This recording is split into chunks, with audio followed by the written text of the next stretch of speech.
Yes, hello world, hello everybody. It's been a long time since we have been together, and I missed y'all. I really did, because you know what? Y'all are amazing. Well, I'm Synolve, by the way, and we are doing something amazing. For those of you who were a part of watching and commenting and viewing the video that I did on the strong Black woman syndrome, and I told my story about how I gave up being a strong Black woman. And then you all came in the comments and just showed out. I'm telling you, I asked people to share their stories, but I had no idea. And you all have been sharing your stories, not only on YouTube, but on Facebook as well. And in our Facebook group, Unleash the Queen in You. And I'm just so blessed. You've been leaving comments on my Synolve page on Facebook and leaving comments as well over on YouTube. And so I am so grateful. And so I decided to invite a few of my queen friends, my queen sisters, my sister queens, and they're going to share and be panelists today. I hope y'all are doing it. Come on in, have a seat, because you know you're welcome here. You are welcome here. And so today I am joined by some amazing panelists. I'm going to give you guys time to kind of come on in, type in the chat, let me know here. I know you're over on Facebook, so I'm going to up that screen and come over and say hello to you guys as well. We're going to be streaming in the group, in my Facebook group, Unleash the Queen in You. And I am just so grateful. I'm grateful for each one of you for participating, for sharing your stories, and for really being authentic. I got a comment from someone who says, we just don't see this type of authenticity and transparency on the internet. Thank you. And I thought, my chest was hurting, y'all. In the video, I said, oh, my chest is hurting, like telling the story. But I thought it was important to share, and to share from a different perspective. So we have a wide range of people here today who are panelists, and of course, you guys in the audience. And I'm really excited to hear what these amazing queens have to say, but also to read your comments and see what you have to say as well. Also, I'm using something new today. I'm using Restream. And so this is a new streaming platform. I'm loving it. Actually, you guys let me know in the comments how it's showing up for you. But I'm going to leave my affiliate link to Restream if you guys sign up. You know, everything a little bit helps the channel. And so if you guys sign up, you want to sign up for Restream, then click on my link. I think it's giving me really great quality. So I'm really excited. Well, I'm joined by some amazing queens today. My panelists today are April from Afrikan Dreamin, who's in Tanzania. You guys know her. She's part of the family. April over at Afrikan Dreamin, she's been on the channel before. NaturalTribe, who is in Grenada. She said it right. Yes, she did. She is in Grenada, not Grenada, Mississippi, y'all. You're going to need a plane ticket to get over there if you're in the U.S.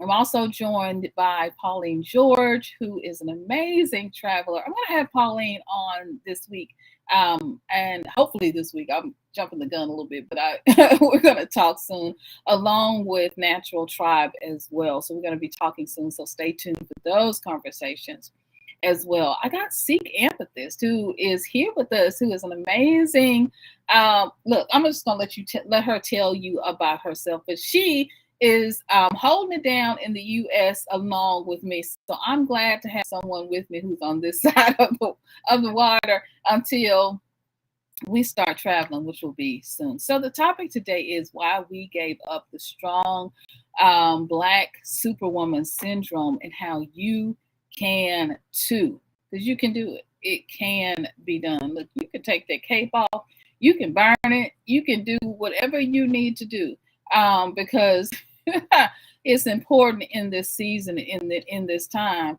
to let it go, and to just be who you are. So I'm going to bring everyone in Welcome, everyone. Thank you for being here with me today. I am so excited. I'm so excited.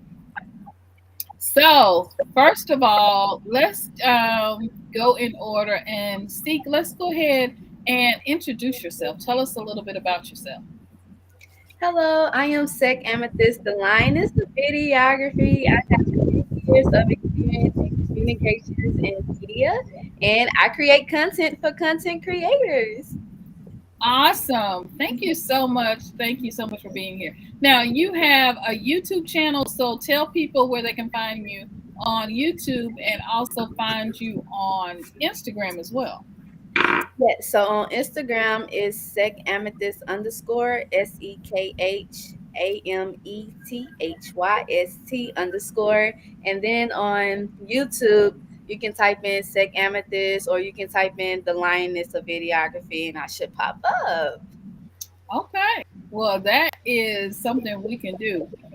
We definitely can come and go over there and hop over, follow, and leave her a good comment and let her know that you are there. Now, April, tell us a little bit about yourself. Hi, so I am April, a part of the dynamic duo called Afrikan Dreamin on YouTube. We have content about cooking, farming, gardening. We're just traveling and, us living our lives here in Tanzania, me and my husband. And I'm a content creator and I'm having fun doing it. There you go. She is in beautiful Tanzania. Now tell us how we can find you. You are African Dreamer here on YouTube. And where else are you? Because you're everywhere. Yeah, we're on Instagram, we're on TikTok, and we are also on Twitter, all African Dreamers. You can find us all over there. Awesome. Now, Pauline George is here with us, all the way from Liverpool. Tell us all about yourself. I am Pauline. I'm in Liverpool at the moment. I reside mainly in France. I am at the beginning of what I hope will be an interesting, exciting, nerve-wracking next stage of my life. So I've got a head full of stuff that I need to attend to before I embark on that journey. And I'd like to do what you guys are doing with this content stuff. That's what I'd like to do.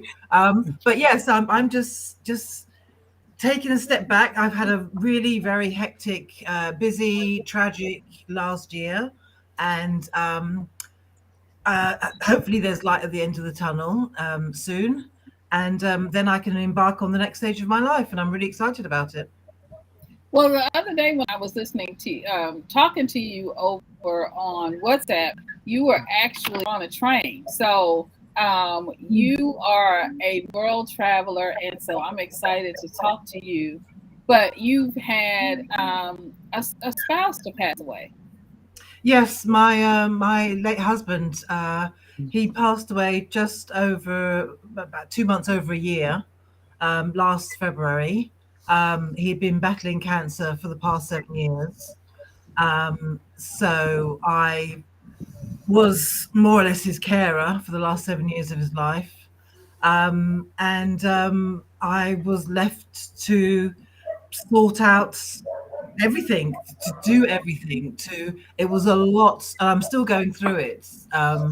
And I have good days, I have bad days, I have wobbly days. So that's when I saw the strong black superwoman, because I'm constantly being told, you're a strong person, you can do it, you'll be all right. And it's like, well, no, I'm not all right. I'm not strong all the time. So that really kind of resonated with me when I saw it come up. But yeah, it's been a very stressful year. And as I said, hopefully I'm coming to the end of it at some point. I've got to. I'll go mad if I don't. So yeah, we're all in this journey, and it's a beautiful journey, and it's different. It has its ups and downs, and rounds and rounds, but it is the journey, and there's healing in this journey as well. So now Mhm. we have NaturalTribe with us. So thank you so much for being here with us today. Introduce yourself. Come on, I feel like this. You know, when we were little, and we like, hey, I'm Yes, Synolve. I'm yes, and Synolve. I want to do it with Introduce you. yourself. So, first of all, I just want to say that it's a true honor to be here amongst goddesses. I am feeling that energy. So thank you for having me, Synolve, and thank you for introducing me to such beautiful souls. My condolences, Thank Sister you. Pauline. I am Yeah. feeling you. I am new to the content creator, so it's never too late. The 50 plus crew is on board. So my name is Natural, and born and raised in Wilmington, Delaware, guys. I just got up one day around 2006, left United States of America, and never looked back. I have resided in South Africa, Rwanda, East Africa, two times in Grenada, now I'm a dual citizen. So I've lived around. People ask me, where are you from, Natural? And I say, I'm around, I'm from around. But I am an entrepreneur. I am a businesswoman. I am many things. I don't really get into labels. I just do whatever feels good today. Right. I made a promise. I vowed to the heavens and the gods about 6 years ago that I would work for anyone else ever again. Hey. Um, does it get scary sometimes? Yes, because I go to places where I know nobody, and I ask the creator, and I pull up my ancestors, and I say, please, can I have these things? And they'll say, yes, Natural. So my family is all around. I make these community spaces and I build my family. So I have family everywhere. And I'm excited about life at 50 plus. So that's in a nutshell who I am. Well, Nice, thank you nice. so much. Thank you. That is beautiful. And you know, I'm trying to get over to Grenada. I said it right again. Look at That's you. right. Look at the answers coming over here. I'm just saying. So I'm trying to get over to Tanzania and over to and to Liverpool and over to Tanzania. So I cannot wait. Y'all just stay where y'all are until I get there. I'm just saying. Now, Yeah. see why? Now, tell us. You have a daughter or son. I mean, A daughter. my daughter, a beautiful daughter, who is 2 years old. So this is us at all stages of life. I wanted to bring in women who had children, who didn't have children, who were traveling, who had adult children, because all of our stories matter. Every stage of where we are, it really does matter, and all of our experiences matter. So, see, why did you give up? You know, when I wrote you and I asked you about being a part of the panel, you were like, I gave that up a long time ago. And I'm gonna tell y'all, every one of you, when I talked to you, said almost exactly the same thing. Y'all know, yeah, we already gave that up. But why? Why did you give up the strong black woman? Well, let me before I ask that. When you were growing up, was there like push? Because I shared this in the video in the original video. Was there a push to be a strong black woman? And then you can go into why you gave it up. I would definitely say there was a push, because it was constantly in my face, and it's like, oh no, focus on school, focus on school, focus on school, focus on um, focus on getting the job that you're not interested in. My mama didn't let me intern for a radio station because I wasn't gonna make money. I'm like, this is my passion. That's what I want to do. So that was hurtful. And then it was already in that stage where I was starting to let go of that strong black superwoman. I'm like, this not gonna work. No, I'm gonna go to school on my terms. I'm gonna figure out. I know that I want a family. You know, I know that I want some type of career in the film industry. And even now, thinking about the film industry. It's like I really don't want to work for anyone. People keep asking me, what you want to do after graduation? I don't want to work for nobody. So I really don't. And to have a plan for that is not perfect, but it's in the works. But I really just want to have be my own person, because if I do work for someone, it's gonna be still pushed on me. Oh, you gotta be Superwoman. I got a 2-year-old now, and I plan on having more children. No, no, no. And the process of letting it go, I'm still doing it. It's still doing it, but most of it I have let go since my teenage years. I immersed myself in a community similar to this, where I'm getting great advice from women and men and other beautiful souls. And I'm like, wow, I never thought about this. And there's still a lot of backlash and a lot of disagreement from other people that want to keep that strong Black superwoman syndrome. It's okay. But I'm going to do what works for me. I'm going to stand on what I believe in, because it's going to work for me. And I'm going to teach my daughter, hey, it's okay to ask for help. Hey, it's okay. We are human beings. We are not robots. We are not anything else. And it will, letting go of that strong Black superwoman it's a weight lifted off. You feel more better. You feel more in control. You have more insight of what you're trying to do with your life. Girl, we just saying amen. You preaching. I mean, Yeah. girl. I mean, sis, queen, because Can I ask something though? go ahead. Sorry. When you decided to not have that label anymore, how do people react to you once you've decided, I'm not going to be this person that you think I am all the time? How do people respond to you? Great question. Well, they'll like, well, okay, I don't think that'll work. Or they'll try to say, hey, no, please stay in the U.S. Because at that time, I wanted to relocate to Ghana, to start a family there. And they're like, no, please stay, and giving me invalid arguments. And I'm like, well, yeah, men cheat here too. So that's not a valid argument. Whatever the stereotypes you say about Africa, it's the same. It happens the same in the U.S. So please stop it. I'm trying to tell you what I'm trying to do with myself and what plans I'm trying to do. Because when I was saying like, well, I want to go to Ghana, I already study abroad there. And I'm like, well, I already told y'all I don't want to be in the U.S. So, it's like that was my plans. That was my original plan. After I graduated from college, but things took a turn. So it's a lie. It's like, she really doing this? Are you serious? She's supposed to be doing this. She's supposed to be this way. And they put us in this mold. And it's like, no, I'm breaking this mold. You should know me. Yeah. Right. That's beautiful. That is. Yeah. Because we're all we're all on this journey. I know this is such a great question. I know for me, when I began to let it go, I also decided that I was going to be a stay-at-home mom.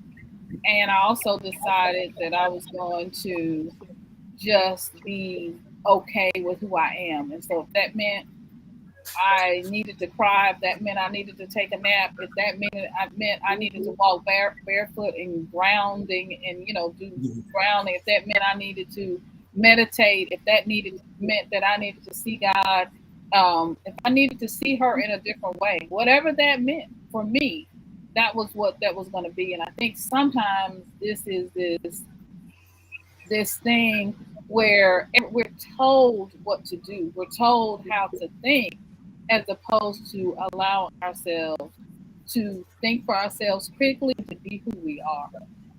One of the things my producer said to me, which is hubby, y'all, Bay said, you need to define what a strong Black woman is. Did you do that?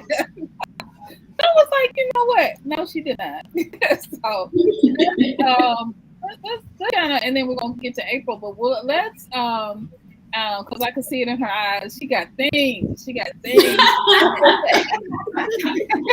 But when you think about the Black woman in your life, right?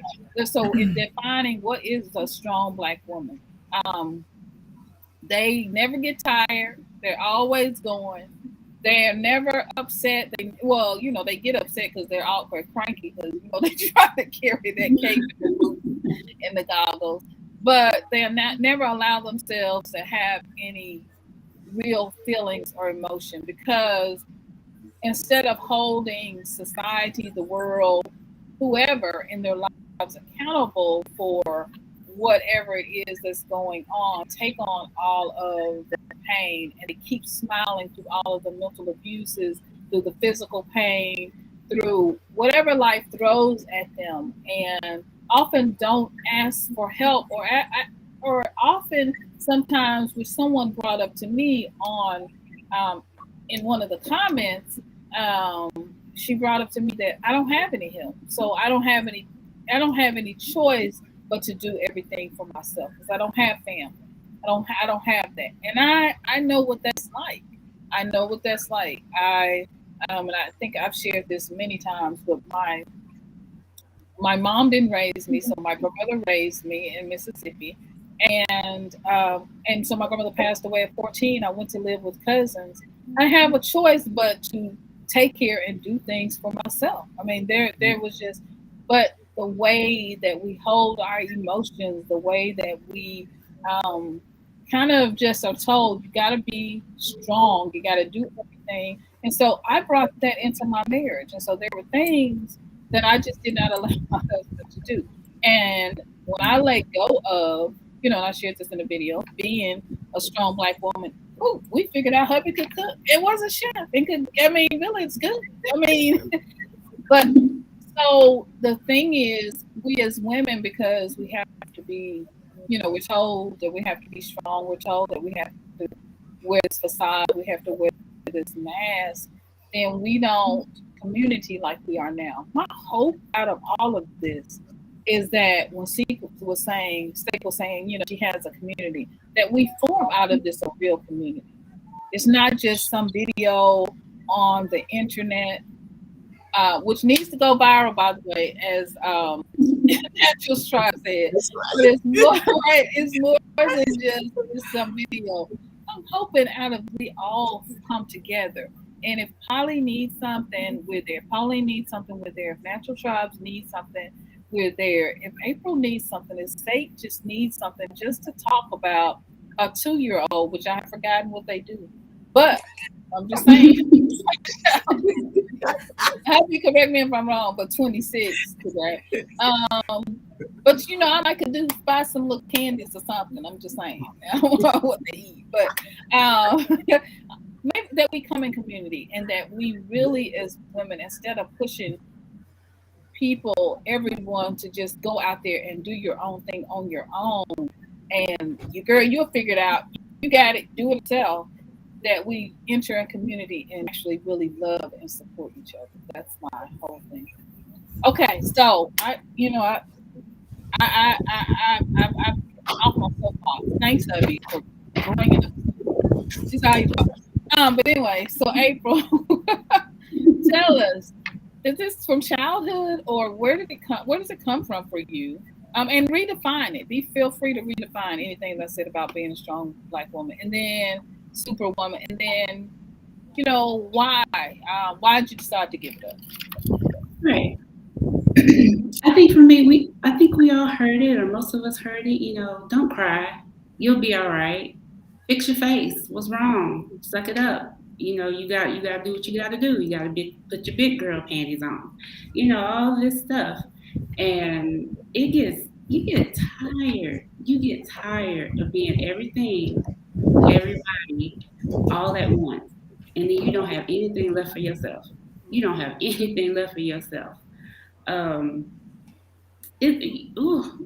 just a lot. You have to take care of yourself, and that's hard for us to do, because we give and give and give and give, and like Synolve said, like you said, we don't have anything left. Our cups are empty. We don't have anything left, and we internalize a lot of things and keep that face. You don't want to let people see you sweat. You don't get too mad because then you're the angry black woman. You can't get too upset. You have to let it roll off your shoulders. You have to roll with the punches. You have to be this. You have to be that. You have to be this. For me, my mother always told me, you don't want to be independent. You want to be self-reliant. You want to be able to take care of yourself. This idea of being independent, that means you don't need nobody. I can do it all on my own. I don't need this. I don't need nobody to do nothing. That's not true. Everybody needs somebody. You need somebody. And I was always that one, I know April's gonna be all right. Oh, I'm not worried about her. Sometimes I went all right. Sometimes I need to be checked on. I needed that, but I couldn't put that out there because then you look weak. It's hard to be vulnerable. It's hard to tell people what you need because you're trying to be everything else to everybody. I think I gave it up. For me wanting to be my own boss, that didn't come until later, maybe the last 3 or 4 years. I was trying all these things, opening stores and doing this just so I could have something of my own, so I could branch out on my own and do my own thing. But before, I always wanted to have a steady job. I was in healthcare all of my adult life. And I thought that was the best move because that steady income, people are always going to get sick. There's lots of avenues you can go in healthcare, and if you don't like this, you can jump into this, and you can build your resume and on-the-job training. So that, for me, that worked, and I loved what I did. But towards the end, I got tired. I was asked to do more for less. I was an old performer. If you asked me to do something, I get it done. Period. There was no question. If I had questions, if I had something, I'd figure it out on my own because I didn't want to look weak. I didn't want to look like I needed too much help, or oh, she's not the right person for the job, or oh, she can't hack it. You have to put on this facade, and you get tired. I had a thing where I can't cry at work. No matter what, I'm not crying at work. My mother-in-law was dying. I was at work. She was down the road. She was down the street from where I was working. She was dying. I had to hold it together. I had a presentation that day. I had to hold it together and act like nothing was wrong. And after it was done, I was in my office, and I was starting to break. I was like, I gotta go. And my boss came in and she asked me what was going on, and I told her. She was like, oh my God, I couldn't tell anything was wrong with you. I couldn't tell all that was going on. Why didn't you say something? I was like, I couldn't. I had to be here. I had to do what I had to do. So it's a lot. It's a lot. And I think I gave it up, like I said, a couple of years ago. I was like, I'm done. I'm going to do what I want to do. I always was a person, it's easier to ask for forgiveness than it is permission. So I always do what I wanted to do, and the repercussions were the repercussions later, but I always wanted to do what I wanted to do. And I got more bolder with that, and I was like, I'm going to do this. What makes me happy. I'm going to do what I'm scared to do, what I thought I couldn't do, because no, you can't do that. You gotta be stable. You gotta make sure all your ducks are in a row. You gotta do what you gotta do. I was tired. I was done. I was like, I'm not strong. I need somebody. My husband, I need him. I need him to take out trash. I need him to cook for me when I don't feel like it. I need him to tell me it's gonna be okay. I got you. I need that, and that's important. That's important to have that in your life. So that's me. I had to stop. I had to stop it because it was making me sick. Right. It was making me stop that stuff. It was making me sick. I was tired. I was having migraines all the time. My blood pressure was up. Stress will kill you. You better stop. Right. You better stop. Don't hang it up. Don't hang the cape up. Take it off. Bury it. Throw that thing away. Burn it. Whatever you gotta do, because you'll be too tempted to put it back on. So there you go. Yeah. There you go. Now, Miss Polly has to go in 45 minutes. We're going to try to beg her to stay. But let's get her. Miss Polly. Well, let's start begging now. Right. Come on in. Because because April is we're gonna burn the cake before you even get to show the remnants of it. She already got the pyrotechnics going, Yep. right? So Just embers back there. right. What is that movie? What was that room? How to be? I don't know. Where Angela Bassett. Y'all know the scene where she burns all his stuff in the car. Oh. Waiting exhale. Right. That just meant waiting exhale. That made me think. But Miss Pauline, please share. Tell us your story. Where did this all come from? Where did you get it from? Because that's important. And then why'd you change?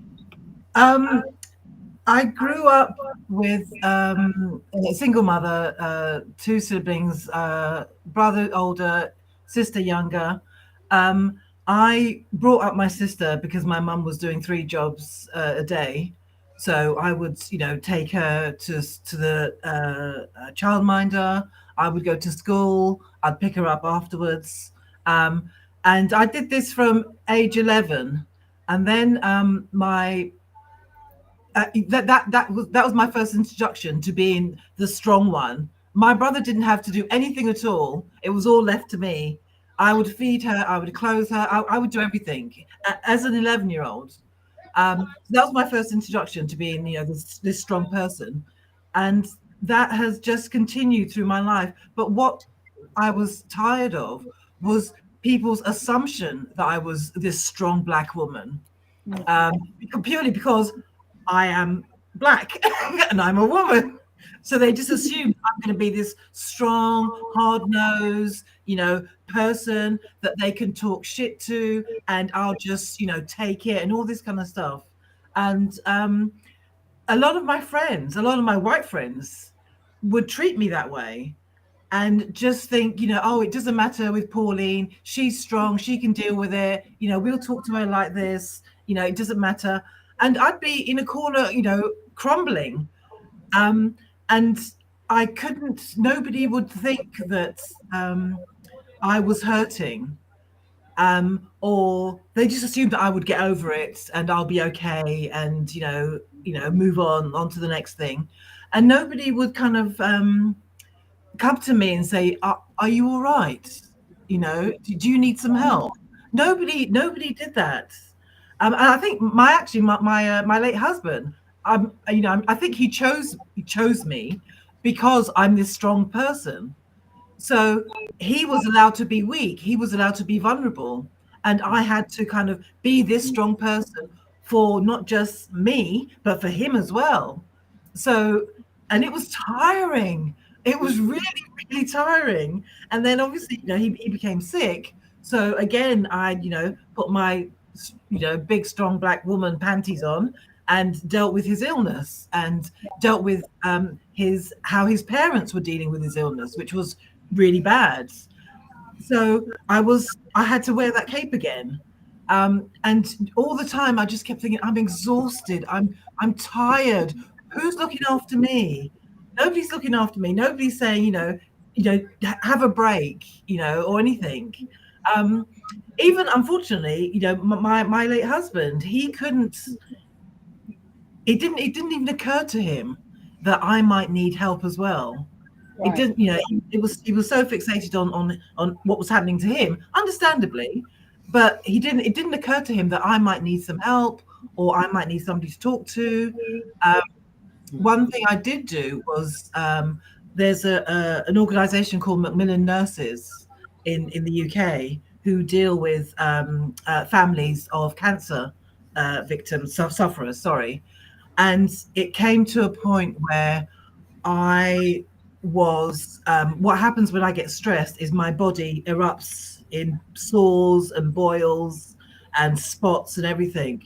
So my stress levels were so much so that my body just erupted in boils everywhere from head to toe. So I took myself off to this charity, Macmillan Nurses, and I barely walked through the door and I just burst into tears, and I was crying and they sat me down and they spoke to me and they offered me all these therapies that could help me. So I had lots of reflexology. I went to see a counselor, that somebody I can speak to. All these lovely therapies, you know, just to relax me and bring my stress levels down. And it was invaluable, absolutely invaluable. Pauline, Hello. I won't tell you, I'm so jealous. I mean, can you just see the big day on my face? Because, you know, for all y'all that say we don't need to leave the U.S., you're not gonna get the kind of health care and support over here. I'm just telling you. You're not gonna get no reflexology. You ain't gonna get. It's not even gonna be a door you can walk through. In the UK, we've got it lucky. We have got it lucky. It's on its knees. We've still got it a lot better than the US, definitely. Yes. Thank you. I'm just gonna say thank you. I mean, I'm just from the bottom of my heart for sharing that, because even though I know what you were going through is stressful, and I don't want to diminish that in any way, because that is stressful. My mom was schizophrenic. She had schizophrenia and dissociative disorder, and so she passed away a couple of years ago. But needing some place to reach out for her for help, it just did not exist. I mean, my mom said, you know, I'm crazy. She said to me one day, she said, now, you know, I'm crazy when my counselor jumps out of the building and commits suicide. She said, and I was trying to counsel him. You know, so I'm saying we just don't. Not only do we not give the support to the family, because we never got this, you know, my siblings and I, we never got any type of support to say, do you all need counseling? How are you dealing with this? You know, what's going on with your mom? Nobody ever asked. And, you know, like you were the caregiver and you needed, you needed that help. So I'm breaking in. Go ahead, because that's the breaking story. That was news. That was that if you never know you need to do this, she just gave you every all reason. Yeah. It was, sorry, do I carry on or is it natural? Keep going. It's you. Yes, Queen. Go ahead. Well, now that my husband's passed, and as I said before, you know, this is the next stage of my life, and I'm grabbing it with both hands, and I feel I don't want to be this strong Black woman anymore. I've something else. You know, I was like Amethyst. I was told, you know, I had a box that I was supposed to fit into. So I was told from a young age, oh, you're going to do something in computers, or you're going to be an executive secretary or something. And I wanted to go to art college, and I wasn't allowed to go to art college. So now that, you know, I've got no responsibilities, I never had any children. You know, my parents have passed. It's my siblings are doing their own thing. I don't have anybody, you know, no responsibility. It's just me. So I've got to do me, and I'm going to do me with a big M-E. It's all about me now. It's all about me and what I want, and you know, and I'm so excited about it. I'm really, really excited for whatever happens. I'm, you know, as I said to you before, that I want to, you know, I've got a property in the UK, I've got a property in France. I've got to sell both of them before I can move on. And then I will move to wherever the wind takes me. So, and that's beautiful. Yes. I don't know. Yeah. So yeah, I will I reinvent myself or something. I don't know, but I've got to do it. I've got to do it for my own sanity. Really, it's time. It's time. You know, it's my time. I don't have to care for anybody anymore except me. And we get to see a queen unfolding, and I love that. A queen re-envisioning herself, a queen deciding, oh, I don't like that crown. I'm gonna get me a whole new crown. I'm gonna be something completely and totally different and new and beautiful, and I'm gonna heal the spaces, the rough spaces that people told me were what I was supposed to be, do, have. And now you get to show up as you. this is the most beautiful journey of a queen unfolding. Go ahead. One thing I have noticed though, when I tell people my plans, it makes them uncomfortable because one, they're used to putting me in the box and they're used to seeing me in that box. And how dare I go out of that box and do something else? Yes. Also, it makes them look at their own lives as well and see that, you know, they look at their own lives, they look at their husbands or their whatever, and they think, you know, shit, I want to do something like that. So a lot of it is kind of it makes people nervous and it makes people a little bit jealous, but that's not my problem. No, that's not your problem because you know you already gave the cake away, so Yeah. you already burned it. That is not you. You get the crown on now. Now, are you going to have to leave at 45 after? Because if so, I want to go ahead and let you give your final thoughts. If you think you're going to have to go. 5 minutes. Okay, so go ahead and share your final thoughts, and then we're going to go to NaturalTribe. In terms of what, just life in general? Why should a woman decide to let go of the strong Black superwoman? Why should they let go? Because we don't put the same, well, I don't know if we do put the same constraints on men. I don't know. Maybe we do. I don't know. But I don't think it's fair, and I think it limits women. You know, we can fly, we can do whatever, you know, and we can be vulnerable, and we should be vulnerable, and we should, you know, as April said, we should, you know, you should cry when you want to cry, and not feel that you should be ashamed or you should hide it or anything like that. And you know, it's to me, it's not fair, and I don't like people assuming things about me. And I don't think people should assume things about any Black woman, really.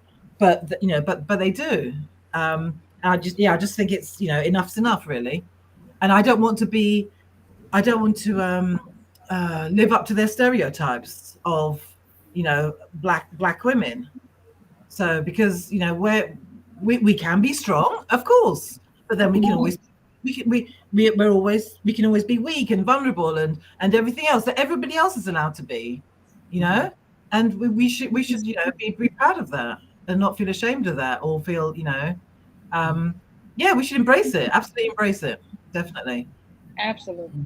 Thank you so much, Pauline. I just appreciate you so much for being here and for sharing your story. And I admire you because I've never been to France. I've never been to England. She's riding on trains. Don't bother. That's why I'm thinking both places. Eating chocolates, and I'm like, girl, sis, I need chocolates. And so each of you all are living these amazing, amazing lives wherever you are. And so I'm just so grateful for you. Next Sunday, I want y'all to keep in mind, next Sunday, I'm going to do, one of our panelists couldn't be here today, so we're going to do, and if you guys want to come back, we're going to talk about healing the strong Black woman. So just keep that in your calendars and keep that in your minds, because we'll do this next Sunday, and it's going to be about healing, all about healing the strong Black woman.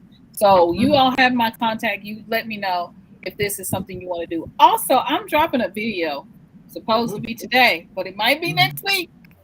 I'm just saying, you know, I like go a strong Black woman. I try, but on content creation, my new sort of bucket that we're going to be talking about is all about content creation, how to be a content creator, how to survive in this content creator economy. We kind of kicked it off with April and Africa, you know, and Julius with the African Dreamin. And so each of you guys, I'm going to, you know, start that content, but I'm excited also because I know, like, NaturalTribe, for example, is doing some amazing things with content creation. We got a videographer here.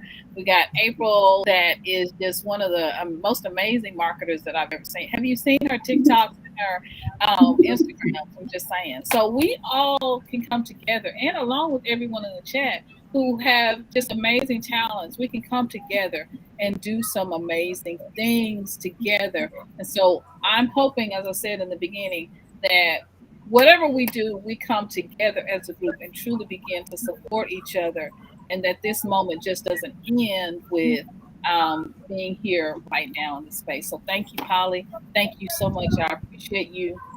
My Because pleasure. big love. Talk to you soon. So wait a minute, Sister Pauline, before you Hello. leave, because you're leaving. I'm going to be looking for you because we Yes. really need a YouTube channel, and I'm feeling your energy. So it was nice meeting you, but I'm going to be looking for you on YouTube. I don't Yes, have a channel. I don't have a it's channel. coming. It's coming. It's coming. Oh, well, good. Well, I'm there then. I'm That's there. all I can say. Okay. Thank you for sharing. My pleasure. You too, guys. Love you because I'll be looking you up. I'll be looking to find all of you. Yes. Okay. All right. Bye. Bye-bye. Bye-bye, sweetie. Bye.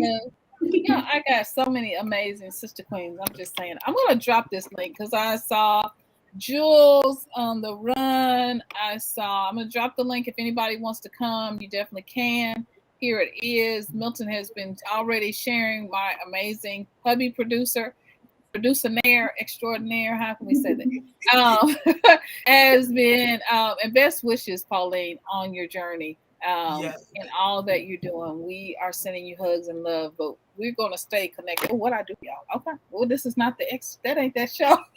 Calm down now. Calm down.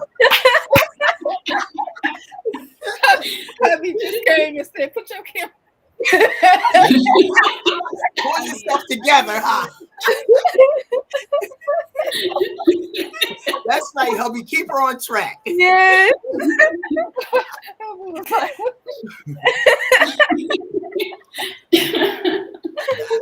Oh my goodness. That's good. I got a whole new setup. I'm just saying. That's his job. Keep her on track. Oh my goodness. But I'm seeing some amazing people in the chat. And so if you guys want to come in, I am Erica Kane is here. So thank you so much, Jules on the Run. Milton is here. Pansy is over on Facebook. Pansy, if you want to come in, sis Queen, this is my sister Queen. I'm just saying, this is my bestie over on Facebook. This is my Facebook bestie. And she's also one of the amazing moderators in my group, Unleash the Queen in You. Unleash the Queen in You. If you want to join, come on and join and share and be a part of the sisterhood. I would really appreciate it if each of you all would come on over there. But I've dropped the link, and so you all can join. Right. Okay. Milton just shared that NaturalTribe has not shared her strong. So here, look, you got the 4. Okay. Well, good afternoon. I was going to say good morning. Good afternoon, everyone. I am the face behind NaturalTribe. NaturalTribe is my YouTube. And No Kukai Tribe 2011 is the business. That's my Facebook page. And we can go through all that later. But I just want to thank y'all. Each one of you queens were actually giving bits and pieces of my story. So that's why I was so attentive. I found myself sitting up. You were really telling. I had to sit back for a minute. You were telling bits and pieces.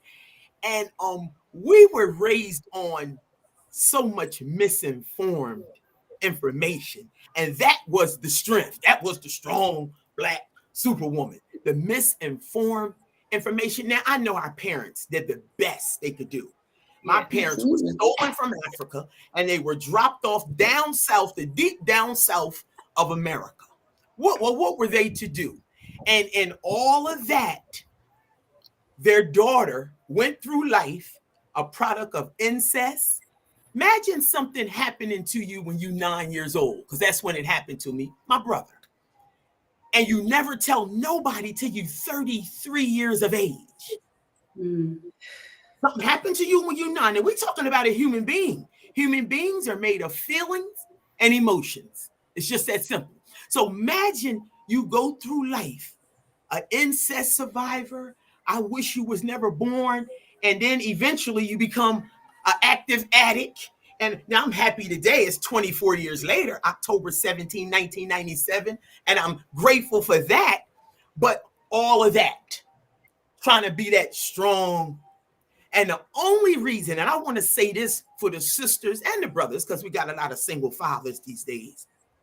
The reason I never said nothing, because that's the first thing you say to a child when they're a product of incest. Why you didn't tell us? Why you didn't tell nobody? Yep. I'm going to tell you why Natural didn't tell nobody. Because my mother and my father were very, very protective. It was 9 of us. I'm number 9. So it was 7 girls and 2 boys. And we weren't allowed to sit on nobody's lap. I wouldn't care if it was Uncle John, grandfather Malcolm. Them 7 girls couldn't sit on nobody's lap. My mother wasn't having it. She had 7 girls. So, wait a minute. I lost my train of thought. Okay, so we was very protective.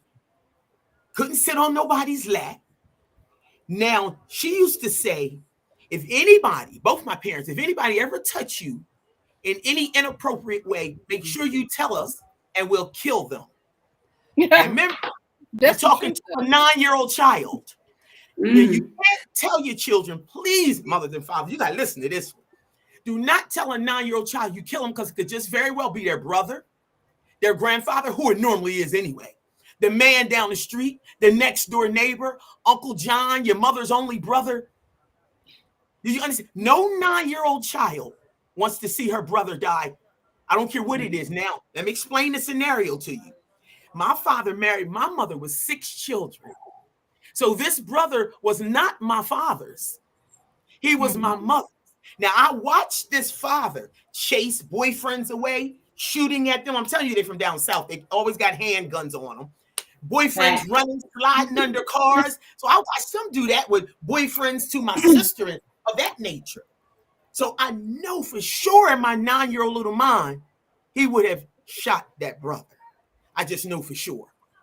That brother suffered from mental health that was unaddressed, something we never did back then, and we halfway do now. We have to address mental health. I remember us calling him his entire name, first name and surname, but in my mind, it insinuated crazy. I'm telling you, these are thoughts of a 9-year-old child. You cannot say, if somebody does something to you, tell us and we'll kill them. Because if his grandfather, they ain't going to tell you. If his brother, they're not going to tell you. And then they capped it off with, that only happens to white people.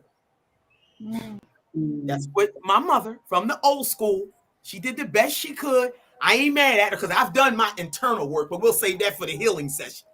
There you go. So I'm looking, I'm like, wait a minute, I'm not white. So maybe I just not supposed to tell nobody because I'm not white. And it's my brother.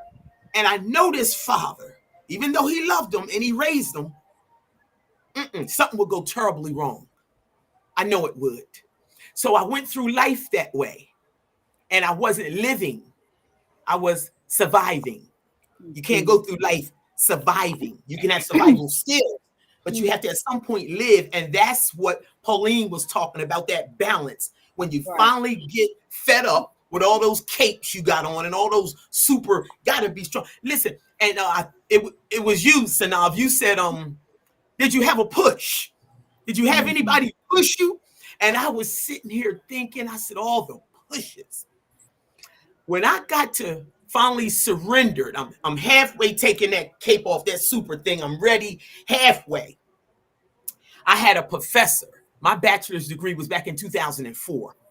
And this woman had been everywhere. She had lived around the world, lived in China. She wanted us to see, this professor wanted us to see how our blood, we're all one, how we all wrapped up in the same blood.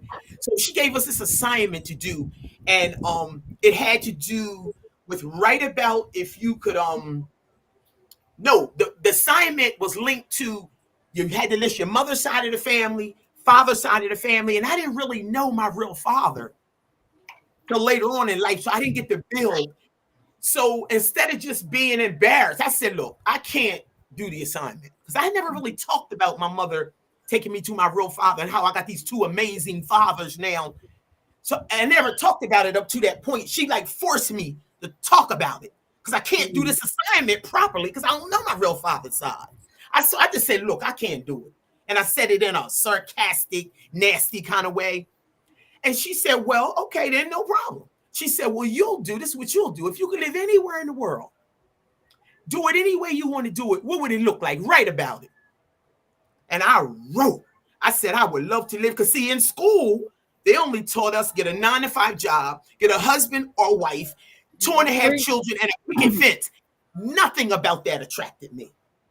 So she said, write about it. I said, I want to live somewhere where you can wear very little clothing. Look at me. Very little clothing, body wraps, if you choose to. You go to the supermarket like this, they won't judge you, shoes or no shoes. I'll be all up and down this village with no shoes on. They'd be like, you sure you're from America? I said, I want to be able to wrap my head or don't wrap my head. I just want to be free. She wrote up in the top of my corner of my paper, I never forget, in red ink. She said, well, do it then. I thought she was being smart, sarcastic. I started speaking to her. I called her a big ITCH behind her. She thinks she's talking to me. That's not professional. That ain't what no professor's supposed to tell a student. Why do I live in the country today? Because of her. She challenged me. Remember, she had lived all over the world. I'll be wanting to go back and find her. Every time I go to America, I'll be looking for her, asking people, have you ever heard of her? Because I'll be wanting to say thank you. Thank you for challenging me. Oh my God. So that was just a journey coming through now with all that super stuff, holding all that stuff in, incest,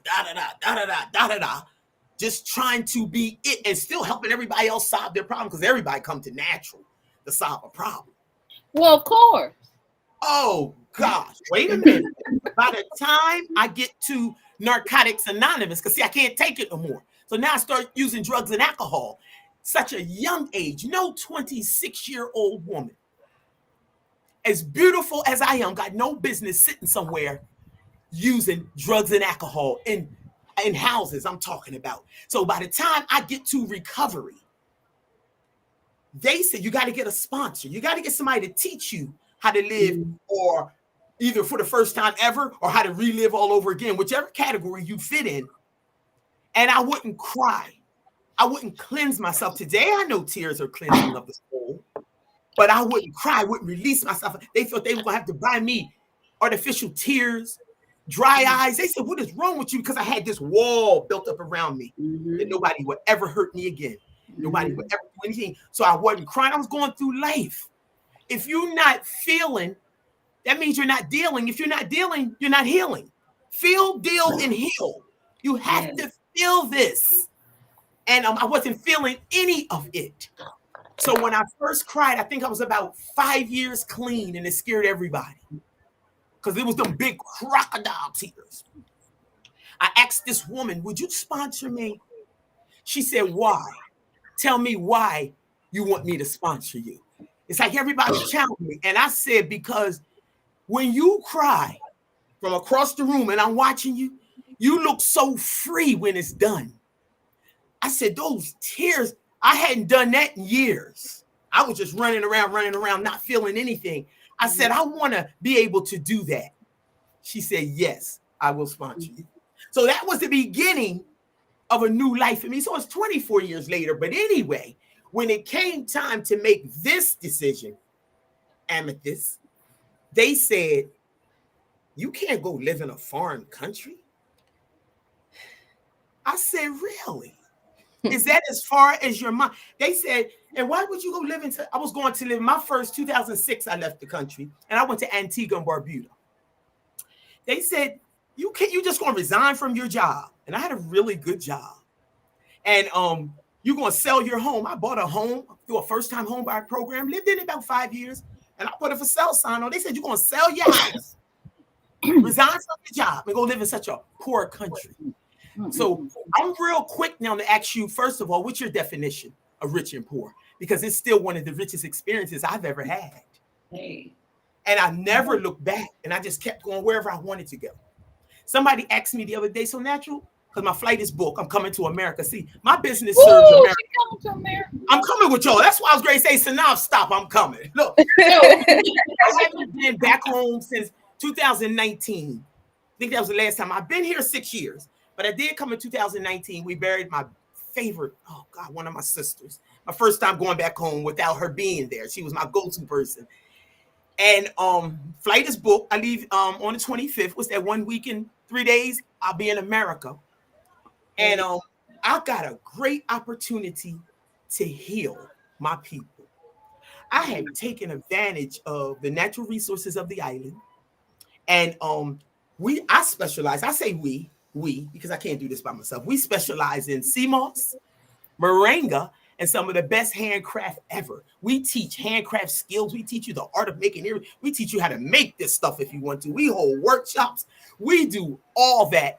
And because I serve America and the Caribbean, I can't just keep being over here giving them all the good stuff because they get jealous over there. They do. I heard you say, they said, oh, you give them everything. When you going to bring something? So I'm coming to America, okay? Y'all hear them. I'm coming, and I'm coming to do wonderful things that inspire and uplift communities. And I'll be moving around, and I'll be vending, and I'll be sensitizing people to healing thyself. And I'm so excited.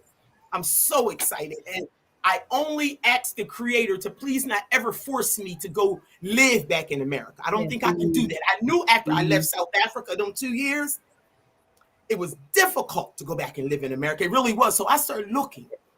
Where was I going to live? And I visited several places. I visited St. Lucia. I went to Trinidad. I went to Jamaica 4 times.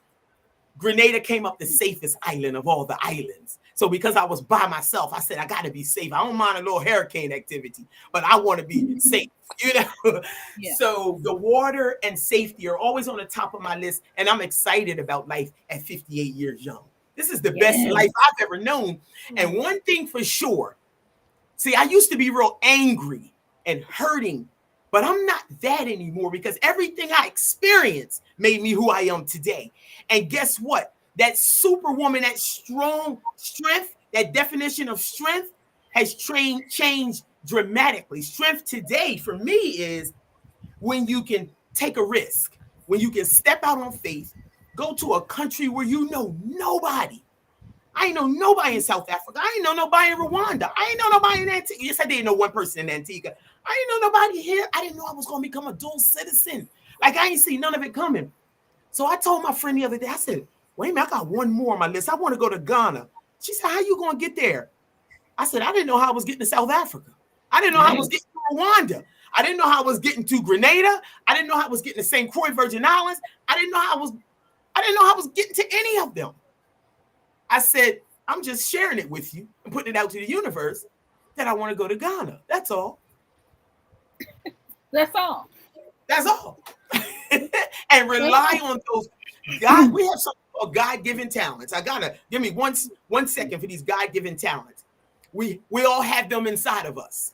Mm-hmm. We might need to run into a few good teachers to nurture what's inside of us already.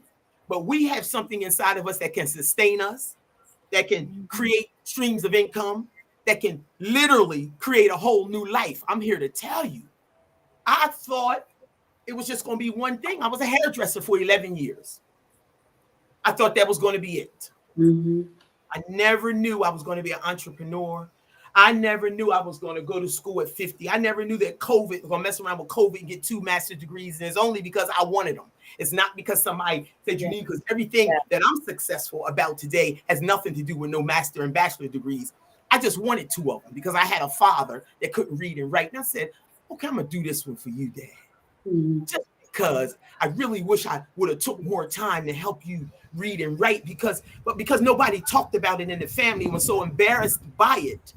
And I used to be hurt when he come home with the wrong thing because he couldn't read the package properly. I said, I'm going to just go and do it just to see. Just because. Just out of love, you know. So everything I do today is at a free stance. It has to be freedom in it. I ain't messing with it if it ain't free. I don't want no parts of it. Even when I got to Antigua and Barbuda and I became a grade 6 school teacher working for the government, the experience was such a free experience. They put me in a room with 30 students, grade 6. Not one desk, not one chair. Not one, nothing to press on. Concrete floors. You can't sit on that. You'll get paws. Nothing to press on. The lady said, I'll be right back. That was 2006. It's 2022. I've never seen her again. Matter of fact, she retired. The next day I was there. And nobody never came down. And honey, I wish you could have seen our classroom. That principal said, I was Miss Peters then. Said, Miss Peters, I'm not going to trouble you. He said, I love your teaching style. You do whatever you want to do. He let me bring drums and everything in the classroom. We created a community space that was so heavy. These children couldn't read. They couldn't write. Nobody had passed the common entrance exam in 4 years. The year I taught, 5 students passed. We had got a standing ovation. Listen, I don't care where I go in this life. The universe has been so good to me and giving me a second chance at life. I just told you about that second chance at life. I don't believe in that. We only got one life to live. No, we don't. Because I had lived mine. God pulled me from the muck and the mire. That second chance around, I was way down there. He said, come on, I'm going to give you another chance. And it's 24 years later. Now, you go do what you do. So when I go these places, I have to give of myself in a way where it don't wear me out. We ain't wearing no capes and we ain't trying to be nobody super, but it's going to be natural and free and special.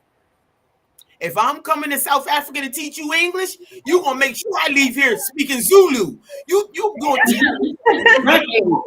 say, Sanibona and Kosi Kona, Njani Sisi. Yes. Nowhere wear me out. I teach you and you teach me. That is what we do. That is what we do. We teach each other.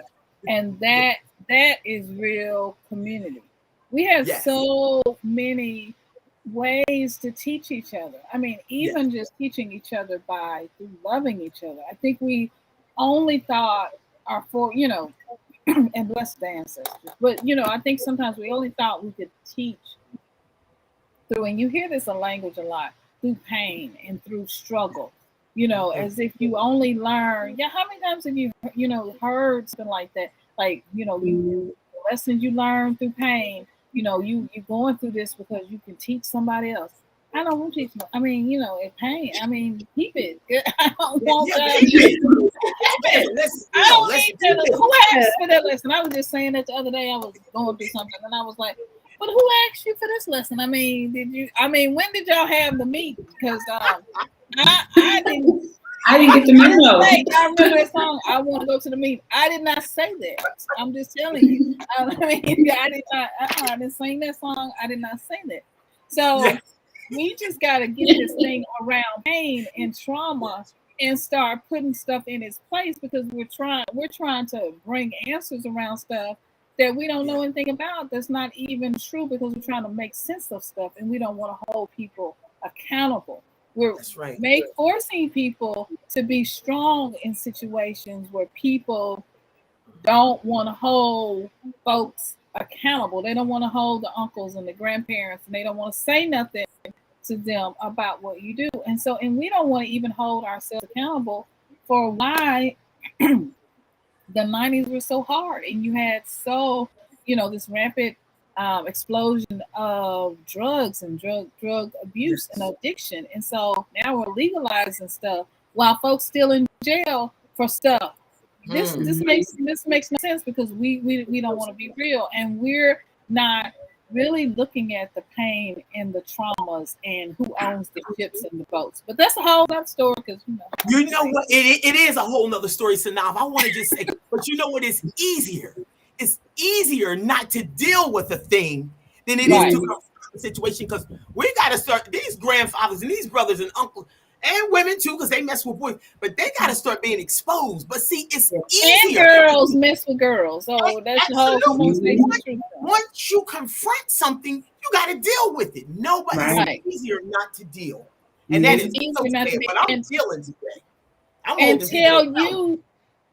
And then tell you to be strong. And put the burden back on you, the victim, because you just refuse to make it safe for everybody. I'm just saying, because I got my own story, you know what I'm saying? And I didn't even know, because I didn't even know until I met my husband how loving and kind a man could be. Yes. And do you know my strong slamming door mouth always gotta be sailor cussing folks? Almost. I'm gonna get it together one of these days. Almost. Trying to find that balance. Yes. You tell me. Well, we always got something to work towards. We should always be working towards bettering ourselves. Yes, Yes. absolutely. Tell me, don't you slam my door before we even get to the stop. Before we even get, we didn't even at the place. Don't do it. 34, 40 hours away from where I had to relearn because I had to relearn. And people look at me and they're like, "You've been married for 30 years. Oh, she changed though. She grew, and he grew. We grew together. None of this stuff is easy, but the journey that I was on, and I didn't even realize I was on it, of learning how to love. But the first person I had to learn how to love was myself, and I had to say that none of this is your fault. All this stuff that happened and that happened to you and other people forced on you. It happened, but it's none of this is your fault, and it's hard telling the 14-year-old girl, right, who's just starting to bud, and grown folks, old grown on me and trying to touch stuff that they don't have no business. It's hard to tell you that this is not your fault. You see what I'm saying? But that's why I wrote "Love the New Currency." Wasn't that a good segue? I'm just saying. This is why I wrote "Love the New Currency," which is available on Amazon anyway. Okay. Amazon. Okay, I'll check it out. I had to learn how to rewrite my story. So this is me giving thanks to the ancestors in rewriting my story because I couldn't let my story be the same way. I had to learn how to be grateful. And all that anger and that hate and that I had to release it and let it go because it's toxic, and it was toxic, and it was tearing me apart. And even now, as I try to sometimes every now and then pull that cape out, I'll be like, "Oh no, we ain't doing that today." But let's go to the comments because we got people. Yes, because there was some good ones over there. It was some good comments. Sekh is there. Montreal is on there. She is on a mission, honey. And so we are just welcoming to you. Thank you so much for showing up. Thank you so much for being here. And just grateful because you guys are the best community in the world. You're so loving and kind to each other. And I just appreciate you. I am Erica Kane. Thank you for being here. She says, I learned later in life that I'm an independent woman. I don't want to live or be labeled as a strong Black woman. When we start redefining what independence, I think Sekh brought that up. You know, when we can redefine what it means to be independent. I know that was April. You know, we can interdependent. Right. Interdependent. And we can redefine what it means to be independent. I always say I am not a feminist. No, I ain't gonna be able to do that. I'm a woman that's I'm not crazy about labels either. I'm not a big label person at all. You really can't label me at all in my world. When I'm moving around, I don't care nothing about labels. I am who I am, and I'm here to deliver this message. You can't label me. So I don't gravitate. I've always said I'm an anti-label person, and I see April down there shaking her head. I really am. Of course, my bestie from Facebook is here, Pansy. Glad to see you here. Me too. Yeah, I know. I'm saying. Thanks for explaining what a strong Black woman looks like. Right. Thank you for that. I appreciate you telling me about. We slide notes in class with the answers on it. I'm just saying. Yes, this is an interactive live. The chat is live. Thank you to my producer. Okay, great. So you had a question, Erica. I'm trying to see where that was. That you could ask a question. Jules is here. Jules is saying amen because you was over there preaching, April. I'm just saying. Made it to Excel. That was the story. Erica says, like some, I didn't have the close motherly teaching nor raised by my parents. And so I lived in masculine energy most of my life trying to survive, hitting walls, trying to smooth my rough edges. What do being masculine in this world, sometimes there's this imbalance of masculine energy, and it can swallow our feminine energy if we allow it. Have any of you had that experience? Yeah, I really that's a big one for me. I'm gonna just give you a synopsis. I've been kinging and queening for a very, very long time. Just let me say that. 2 marriages, and I still don't have one husband, but that's another story. I'll be trying to think if I could take the 2 of them and tie them together and make one good one, but that's a joke. That's a joke. Okay, but so I've been kinging. No, that's real. That's real. My grandmother was 5 times. I'm saying. Okay. I'm trying not to have 5 of them, but I'm telling you, I'm getting real close. And it kind of, even though we all have masculine and feminine energies, and it's good to be in tune with both, and that's a balance we should always be seeking for eternity, that feminine and masculine energy. But because I've been kinging and queening for a very, very long time, sometimes it can get off balance, because you know how say we're all friends, sister girlfriends right here, and we sitting down talking. All my friends have stories where their man has paid their rent, or their man has bought them this, or pays the utility. Natural don't have those experiences. I've always had to fend for myself. I'm just saying, I've always had to fend. I ain't talking about nobody, I'm just telling my story. So my masculine can be up here sometimes. Yes, I know how to let a man take his place. Yes, I love and adore all of that. I welcome that. But I'll go up here real quick. Wait a minute. Natural. I really have to learn how to relax in that area. And maybe one day, like you just said, Synolve, I really didn't know until my husband came along and balanced that thing out for me. So I'm waiting, just by the way. Oh, hello. Oh, I just thought I'd put it out there. No, he's there. I am waiting, and I look forward to just letting it, relaxing in that area, because it's difficult. It's a process. It is Sekh, a process. It's a process. Sekh, have you had? Absolutely. It was so horrible where, under my mother's roof, I would go to church with basketball shorts on. Mm-hmm. I would be so competitive. I want to play basketball. I want to beat you. I want to show you that girls can do it too. And then I'm like, hold up. Like, it took a while to I don't do it. Like, it took me to starting college to say, okay, let me work on my feminine stuff, because that was horrible, and I'm like, and even then I still find like, oh my God, I'm being too competitive. That and like realize like, okay, I need to change that. And also like through my divorce, I had to put that cape back on, and I hated it because I'm like, I gotta go to school, I gotta work, I gotta take care of baby girl because I ain't got no child care. Yeah, I gotta find all these resources. I really don't want to ask for help because I already know what's gonna come with it.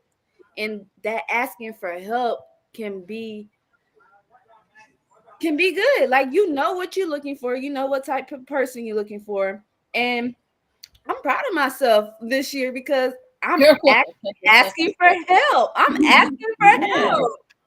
So I'm like, oh, this feels good. It feels good to be in a community where they're really going to help you. Like, they're not going to throw you out. They're like, okay, let's do this. Do this.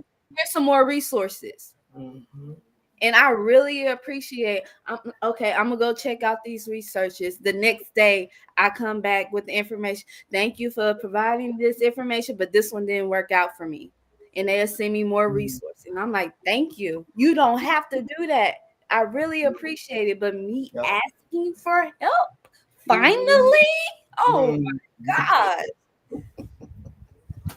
Yeah. Congratulations. That is good. That first ask is hard. You know? I think that's something we all struggle with. Just our race, period, coming from where we come. That back to the super strong Black. We're accustomed to taking care of everybody.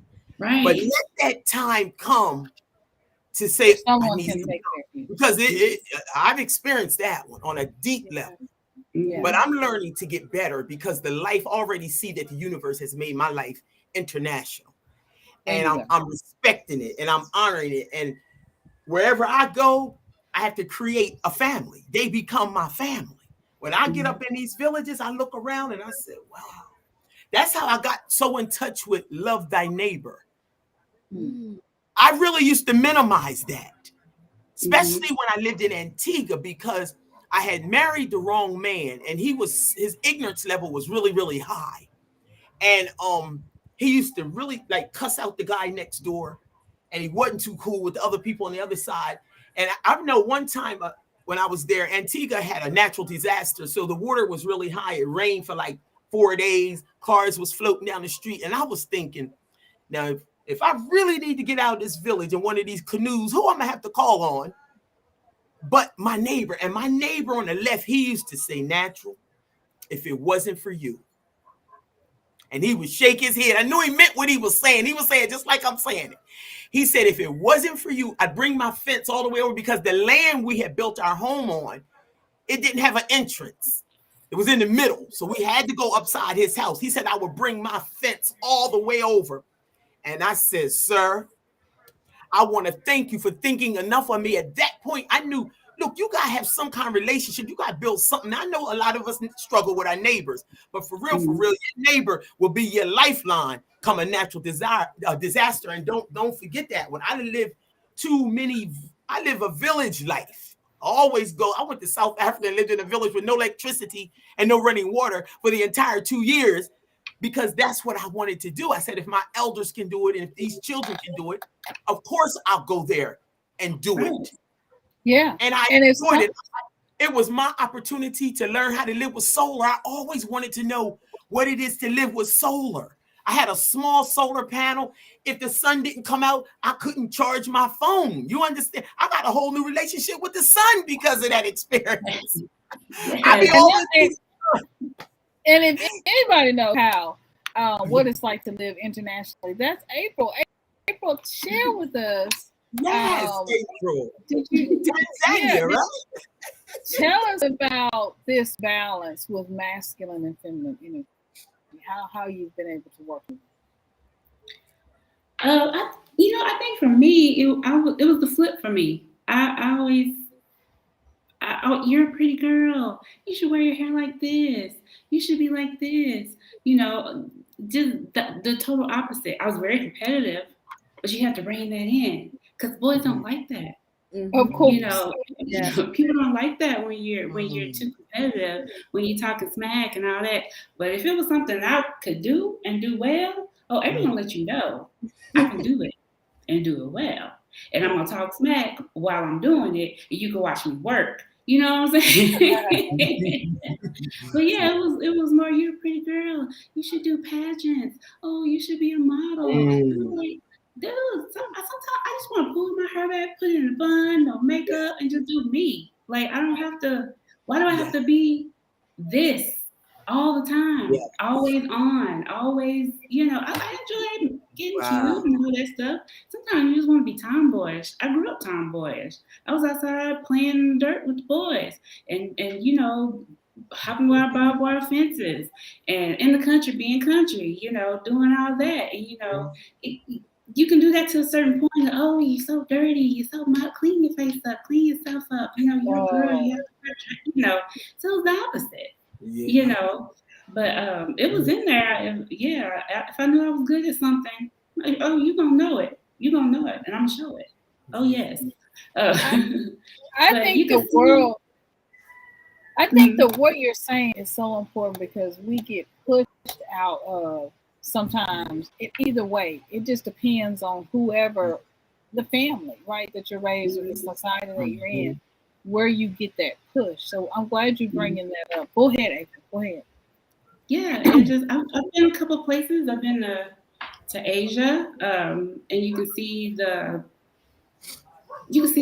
balance there. You can see how the men worked and the women took care of the home, and same here in Tanzania. You know, the men work, women work too. That's not what I'm saying. I'm just saying you get to have that softness.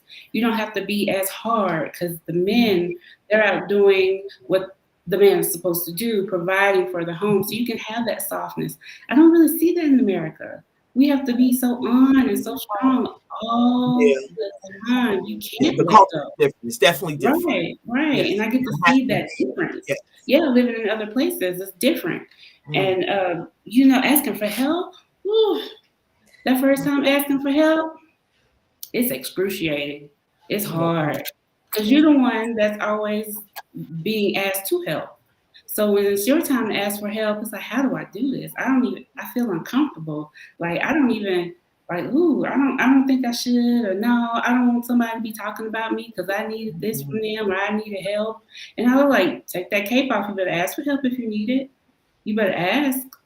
You know, and who do I ask? Yeah, you need that help. You need it. You can't internalize that. You can't hold all that in. It's not good for you. It's not healthy. And you're gonna end up destroying more than you would if you would just ask for help. Exactly. Because it's stressful and it's not good. It's not healthy. Right. It's not healthy. No, it's not. Yeah. Right. You And speaking please fast. don't wait until something drastic happens. That I wait till something drastic happens where I'm in a hospital, can't breathe, have a hard time breathing, and I'm telling you. I'm exhausted now Right. from recovering from blood killing you. clots. I'm exhausted. I'm expressing myself. I am exhausted. Like, so people can hear it and it goes through their head. Don't put that strong, oh, I'm a strong black, you strong. No, I'm not. I'm not strong right now. I'm tired. Right. I I'm need help. tired. Yes. We are Amazing. tired, and we have to tell that side of the story too. When we're tired, we have to learn how to take breaks, learn how to step back. But it comes from building this whole supportive community. And when I was a stay-at-home mom, of course, my oldest daughter, our oldest daughter is 26, and our son is 24. But I didn't have anybody to go drop the kids off to. Like I didn't have, and my siblings were all up north. They were in Indiana, so I was in the south of Mississippi. So I didn't have anybody to help me with my mom, and I had been helping doing stuff for her since I was 11 years old. So sometimes you just, even if the break is just what I would do, go in the bathroom and just sit by myself and let nobody in there. What you doing in there? Nothing. I ain't doing that. I'm getting away from you. I'm tying my shoes. You know what I'm saying? You know what, Synolve, let me give you a laugh. Let me make you ladies laugh. So look, one young lady commented on my YouTube channel. She said, if she see this, she gonna laugh again. She said, Natural, how can you live on island with no job? Wait a minute, I laughed for the next 2 days before I responded to her purposely. I had to because I laughed. And I said, wait a minute, you mean to tell me I done reached my goal? Because life should be so free and so relaxing that it should appear and feel like you ain't got no job. I said, because I still be, even though I'm an entrepreneur and I do my own thing, I do my own schedule, I work from home, I be loved it, but still I work. I said, it looks like I ain't got no job. I said, I done reached my goal. I laughed. I couldn't believe she was serious. I said, no job. I said, the way I be sitting here creating and designing jewelry and getting prepared for workshops. Look, I have to keep copper on my thumb because I'm getting arthritis in these two. These are the craft thumbs. I said, man, no job. I said, when I have to go to that post office every day and pack up that sea moss, when I have to go chop down that moringa tree so I can get it over there. Moringa took me off the whole tree. You cut down the whole tree? Well, moringa's tree is very easy to cut, long as it's in a good position. You can break the leaf. With you. They used to do it for me. Let me tell you, we're talking about asking for help. The locals used to do it for me. They said, Natural, we have a tree in our yard. Come and get it because we don't use it. I would go, they'd have it all cut down, bagged, and then they would One day I went and they handed me the cutlass, the machete, and I said, why are you giving it to me? I've been cutting ever since. They don't cut for me anymore. They said, you're a local now. They better know better than the handing look, you better know better than to hand a black woman a machete. I'm just telling you. But I use it as my me time. It be my exercise. Cutting down a tree is some nice work. It's a soft tree though, and the sun be beaming over here. So I put on my sweats and I put my little music on and take my bottle of water. And I get on. I look at it as medicine. Moringa and sea moss to me is medicine. I don't even call it anything but that. We talking spices and herbs. I'm on the aisle of spice. I'm taking advantage of this. If I can get exercise and medicine at the same time, I'm good. Yeah, I'm good. I love going to collect my moringa. So I am Erica Kane says we're gonna do Seek and then April and then Naturals. Any advice and strategies on and to implement in my life? It seems my energy still attracts predator. Don't understand what I'm doing wrong, baby. You ain't doing nothing wrong. Don't want to be a pushover or other extreme to be assertive. Let me just say something. I did a video where I talked about this, which is where all of this is coming out of, because I talked about the strong black woman. If I put the link in this box somewhere, and if I can find it, y'all, I will bring it up. But go check that video out, because I go through how to move away from this strong black energy. Let's see, here it is.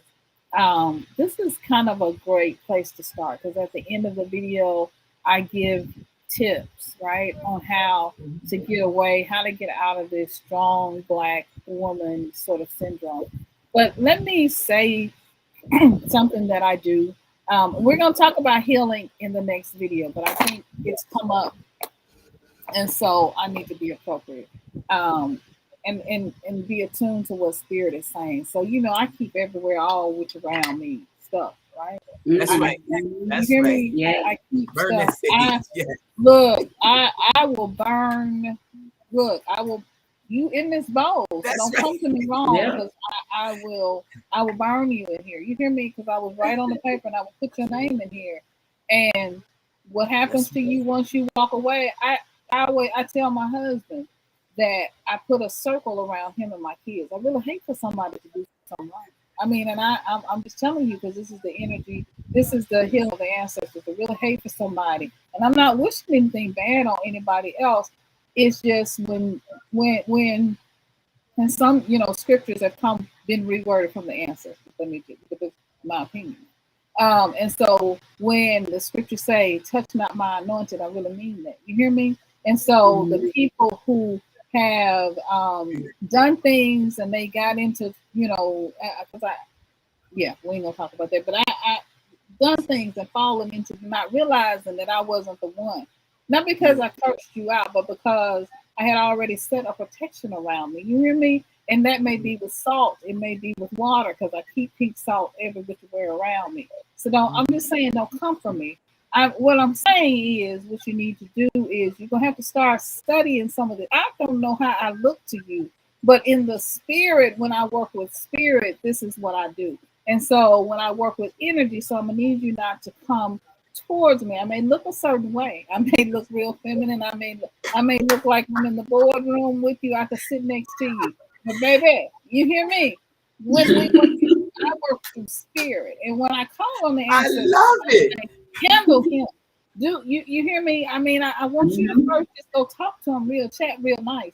But I've had things to happen in my life where I had to stand. At 17, having to tell someone, if you keep touching me, I know where your bullets are. And I understand that you keep your bullets in the china cabinet, but you keep your gun down here in this other suitcase. But I know where they are, and I can put them together. So let me know. Now he's looking at me like, 70-year-old man retired is looking at me like she real, but I didn't know where they were. The ancestors told me. You hear me? Right. I never saw him. But I was sitting there talking to him because he was about to do something he didn't need to do. And I said to him, and I just began to speak, from the ancestors, I know where they are. I had not seen them. I did not know. And so when you got to go deep into energy, and you have to block off energy. I have a whole boomerang, and I say it's returned unto you. When people do stuff and they want to come to me the wrong way, like a boomerang is returned to you. Do you hear me? Do you understand? And so this is why you got to go in deep. Ma'am, you are not a magnet for anything. You hear me? You're not a magnet for anything. People have come and they will try you, but you are not a magnet. You're not. I don't like this, but this some white energy stuff about you're always attracting everything. No, because he walked on the sidewalk. You didn't attract that. You didn't attract that. You at 9 years old, you at 14, 10, 11 did not attract a pedophile or something. And we need to stop this mess. I'm just saying, we need to stop it because we need to stop it and we need to end it. And so I put a stop in a block. And so when I grew up in the holiness church, well, I grew up in Baptist, that's a whole nother story. My husband, not tell you my grandma had 5 husbands. Okay. So I'm just saying. So I carry oil. You hear me? I carries me some oil, and I have to make sure that this got the yellow band-aid. This got the yellow rubber band. That's my thing right there. You hear me? This is comfrey, okay? Listen to her, y'all. Listen to her. Yes. You hear me? You hear me? And so don't mess around and get too close and get oil applied to you. You hear me? You have stuff out because you gotta. Sometimes it was so oily today because I was, look, sometimes you got to understand how to work with energies, and you got to understand how to work with spirits. You got to learn how to command spirits to go and know when I say go, I will never see you again. You hear me? When I say go, you will never come my way again. And then you're going to have to learn how to talk to the police, and you're going to have to learn how to fill out police reports. I was just talking to somebody about that today. Yes. You got to put it on paper. You got to write it down. You hear me? Because in my 40s, when I was married and had 2 children who were in high school, I had a stalker. I could not figure out just because he knew I was married. He was from Africa. He knew I was married. And I asked my missions teacher, because at the time, I was in seminary. I was in a whole nother path. My husband was in seminary. And I had reported to the school. I had to talk about it. I had to start putting down salts and energies. You understand? Absolutely. Because people see you and want you because they see how you're being a good husband, a good spouse or wife to your spouse. And so they want that for themselves. And no matter how much you're ignoring it and you're turning the other way. The only thing I wish I had done earlier before my husband had to lay hands. You hear me? The only wish I had done earlier was to go to the police sooner. So you need to go to the police sooner. You need to put a trail down. You need to write stuff down and keep you a notebook. You hear me? And document stuff. Because we are victims and we have often been victimized in so many different ways. When my husband talked to the police about it, he was like, my husband said, well, do you want to talk to her? He said, no, because she is a victim. And I understand. I've talked to so many people now. Everything she did by not coming to the police first, by not, by going and trying to work through the system is what people do when they have been victimized, because you want to work through it. You try your best to do what you need to do to work through it. But sometimes you have to step into spirit and say, what do I need to do in this moment? You hear me? What do I need to do in this moment? Because that's the salve. That's the solution. That's right. So step out of yourself. But that's my advice. What's y'all advice? I will say, one, you have to accept it. That this is what I'm gonna do. I'm not gonna do this no more.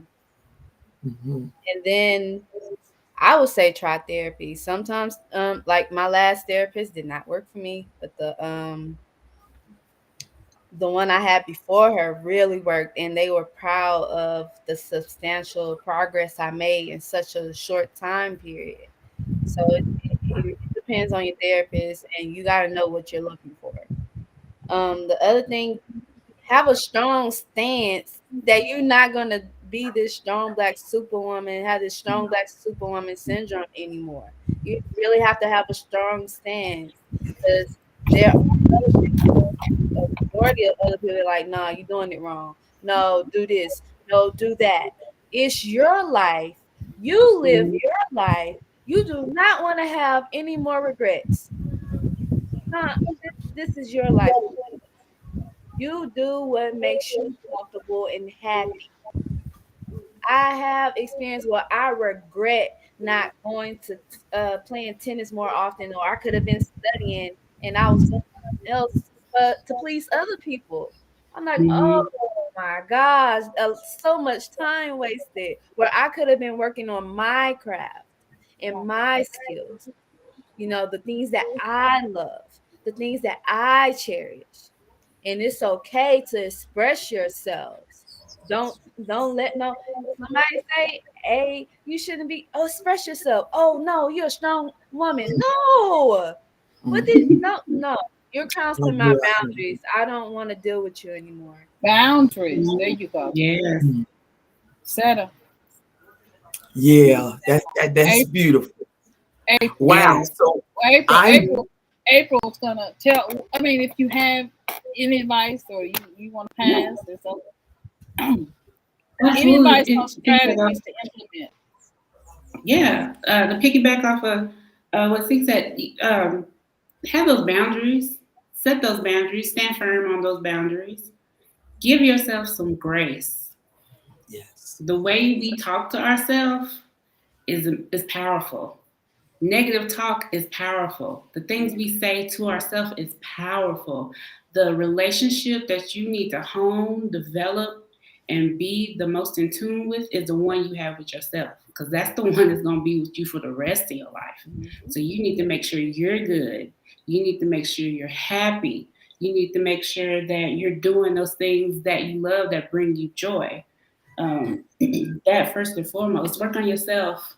Be intentional on how you talk to yourself. That's one. And find that passion, find that thing that you love. For me, I had to put a lot of stuff on the back burner because I had to be responsible. I had to take care of this and I had to do this. I used to love to write. I used to love to take pictures. I used to love to write poems, and I'm getting back to that now. Like with my YouTube channel, I get to create. My husband, he's usually on the camera more than me, but I'm behind the scenes. I'm putting those videos together. I'm the producer. I'm the director. I'm the one that's pushing it out on social media, answering the emails and stuff like that. We're a team. We do it together. But that's my lane, and that's what I like to do. I'm getting into photography. So you're going to be watching. I'm going to be checking you out, girl, more. Because that's something I always wanted to do, but I just put it aside. And now I'm getting back to that. I get to rediscover me and what makes me happy, and get to do those things and be creative. Being creative it's a beautiful thing to be able to put something you love to do out there. Crafts, naturals, I'm gonna be looking you up, how to make jewelry. Oh yes, ma'am. That's all. That's a DIY, all that kind of stuff that I just didn't do because I didn't have time for it. I had to do other things. So find that passion, find that thing that makes you feel good, that makes you feel happy and creative, and put it out there for the world. And yeah, just find that. So those are my things. Wow. Very good. Now, naturals, any advice and strategies to implement in my life? This is a question from Erica. It seems my energy still attracts the predator. Don't understand what I'm doing wrong. Don't want to be a pushover or other extreme to assertive. So what advice can you give us? So first I just want to thank you ladies. I want to say I am Erica Kane. Wow, that's a good advice question. I want to say everything. I'm sorry, my neighbors are riding by. I want to say everything that these queens Goddess Queens just said. So I hope you were really listening, starting from Synolve, because she went there. I went into my alchemy mood when she was talking. I don't know where y'all went, but I know where I went. So I hope you heard her. Don't be afraid, because sage, see, all those things she held up in her little bowl, that's who we are. See, don't be afraid to connect with our ancestors.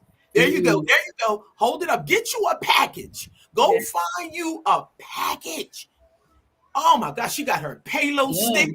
She got her sage, and she got her wooden bowl. And I got my calabash here. So look, these are things that our ancestors left us. See, they will guide you. They will guide us. They're just waiting to speak with us. Don't be afraid to connect with them. And I know the universe has made us think everything that we're responsible for and everything that we are, the universe has a tendency to make it look, the world, I ain't gonna say the universe, the world will try to make it look like it's something evil. Trust, it's there for us to heal. So don't be afraid of that. Surrender. This is gonna be my advice. Surrender, because all that got to go. We just talked about misinformed information. I ain't the only one was raised on it. We all were. If you've an African descent, we were raised on misinformed information. I know our parents did the best they could do, but now it's our responsibility. Our ancestors have paved the way for us. They came through with them capes on, wore their behinds out. But now it's time for us to do it a tad bit different, in a different kind of style and fashion. And it's called heal. And you got to go inside. You're going to surrender. Just surrender. Let it go. Find you a support group. See these sisters sitting right here everywhere I go. I got a group of sisters that look just like this. It's a group of sisters here. We meet up in the country. We all bring it. We bring our meditation books. Somebody bring the palo stick. Somebody bring the sage. Somebody bring the medicinal cannabis. Oh, we brings it. And sit there and you heal. You cry. We don't let nobody give nobody no tissues. We let tears flow freely. We don't let nobody rub nobody on their back, because when you in your feeling mode and trying to heal, somebody rub you on your back and say, oh, it's all right. No, it's not all right. It's not all right. Yes. Stopping her healing process. So I would say put down the bat and stop beating yourself up, and maybe go get a feather. Go get a feather and just start, you know, put the bat down. Go find you a nice little feather. Be gentle with yourself. Yes. Know that you are worthy. Know that you are special. Fall in love with yourself. Give yourself a break from all that predator stuff you attracting. Let it go. Fall in love with yourself.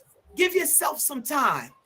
Call yourself up and leave on your voicemail some love messages for yourself. Try it. You're going to love it. And then sit down at the end of the day and listen to your messages. You telling yourself how much you love yourself. You would do it for somebody else, wouldn't you? Do it for yourself. Do it for yourself. Get a mirror. This is a tough one for a lot of people. Look in the mirror. Woo! Look in the mirror and look. Wait, there you go. Look at that mirror. See that mirror Synolve got? This is a tough one. I ran into people that cannot do it. So if you can do it, it might take time. Look deep into that mirror. Look past your eyes. Look into your soul and tell yourself what you see yourself. Matter of fact, write it down. And do that for a length of time. And it will get better. And stop letting people come in and interrupt your process because you can't handle what you think you feel, and you can handle it. Feel this and just let it go. Become anew. And once you're in your passion, thank you so much, sister. Once you're in your passion, you never have to work a day in your life, because passion is only different from work. That's what Synolve is doing. I hear her talking about the stay-at-home mom. I'm attracted to all of that stuff. Once you in your passion, people, you never have to work a day in your life. That's why I'm okay with making that deal with the heavens and the gods. I swore to the heavens and the gods, I ain't never working. I knew something was wrong. When they fired me and I felt good about it, I got fired from a job and I felt good. I want to thank you all for everything you've done for me. They was looking at me. They thought I was going to jump on it. I want to thank you all for everything you've done. because I had no intentions from retiring from your job. What I'm gonna do? Sit here 30 years, 13 years? I hate this place. What's wrong? Leadership is not everybody. You might be in a leadership position, but everybody do not have leadership skills. Let's just stop it. So how can I go create my own? You have something in you, and I'm saying you, all of us, we have something in us that you don't have to go to school for. Nobody have to teach you it. It's called God-given talents. They're in there, and they can create and open up a whole new world. You can go live anywhere in this world and pull out them things in there. You got to go deep down inside there. You got to be real still and quiet and go down in there and get them. And next thing you know, you'll be in your passion, people, and you'll be loving yourself, and you won't need nobody else to do it. Now, I know we all want somebody, all that'll come, but we're talking about getting better here with ourselves and relearning all that misinformed information. Oh, somebody's laundry smell real nice. All that. We just let it go. Cry as much as you have to. That would be my advice. And watch what happens. And keep a nice group of sisters around you who got your back and that are going to love you until you can learn to love yourself. Absolutely. That's all. It's really simple. It's good stuff. Yes. Right. Yes. Yes. Now, so we have I'm going to go through these comments. One of the problems within our community is feeling like we cannot ask for help. We talked about that. And that really needs to change. Absolutely. Milton is chiming in, speaking for the husbands. Come on back. Come on through. Husbands are always supposed to look after their spouse in all ways, physically, emotionally, spiritually. Okay, I'm reading this thing. Okay, so big up to the kings. We love you, kings. Big up to the kings. Yes. Love you. We need you. Yes. Oh my God. Exactly, Milton. We got special gifts for you when the broadcast is over. I'm just saying they're gonna be gone on their way. I have special queen gifts for you, so just hang on. And let's see. Yes, amazing conversation. Absolutely. Yes. This is good. This is good stuff. We needed to have this. Have this. Thank you, Pauline, for being here. There's another question I wanted to get through. You got to have faith in yourself. Yes, it's inside of us for sure. Absolutely. Like a lotus flower. Yes. Right? Yes. It's beautiful, right from the murky waters. We are feminine and we are beautiful and amazing. And this is the season of the goddess, right? We've entered the new age of Aquarius. So this is the season, right, of the goddess, where the feminine and the woman is coming forth. And that's why we're having this conversation. The whole earth, right, is returning to the woman, to the goddess. And we as queens are standing in our rightful place. We don't have to be kings. We can be queens. This is what it's a spiritual thing. It really is. And that's why this is such a timely conversation. And that's why not only are we having it, but so many women are having it. And men too, because it's important. For better or worse, whether we like some of the people that showed up to talk about women needing to be feminine again. We don't have to call them names. Y'all know exactly what I'm talking about. But I'm just saying, because this goddess needed to appear. Yeah. But you're just saying, be careful how you put your mouth on that. That's right. What should women do to begin taking off their capes? First of all, just recognize that it's there, but seek. What should you do? That part, right? To take off that cape. What should you do? Yeah, absolutely. Recognizing and accepting it. Like, I need to take off this cape now because it's hurting. It's more hurt than good. Taking off this cape will help me in a substantial manner. This cape is limiting me. Take it off. I don't want it no more. Break it. It's over with. You know what, Sekou? You ain't gonna have to worry about when to take it off or what to do because it's gonna become so heavy. We just talked about all the heaviness. I did drugs, Somebody else keep being attracted to predators. Look, the thing gonna become so heavy, you're gonna be ripping everything off. You're just gonna be ready to be free, running down the street bucket naked. Yes. Before you get to the bucket naked, just Exactly. volunteer and take it off and sit down somewhere. Yes. And just love yourself. You ain't have to worry about what to do with it. That thing will tear you up if you don't surrender and let it go and find a new way. Yes. And I'm telling you, and them plastic boots don't feel good no way. Hey, come on, come on with me. Hey, come on with me now. What do we need to do to take it off? Like we said earlier, stop it. Just stop it. You know, pay attention to how you feeling when things are getting, when the weight of the world is on your shoulder. Pay attention to how you feel.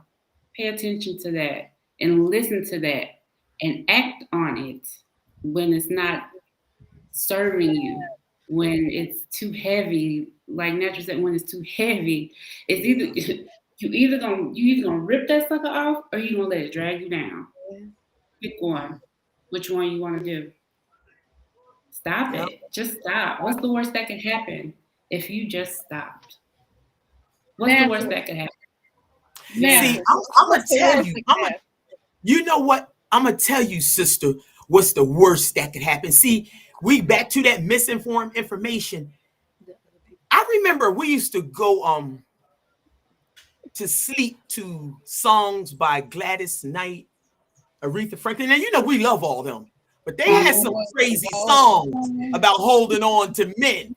And I can't think of all the words right now, but we used to hymn them. And I know some women. Now I believe that the Creator made woman and man to come together to create family. It is the symbol. This is the life symbol. This represents the womb of the woman, the male's anatomy, and the offspring. This is the life symbol.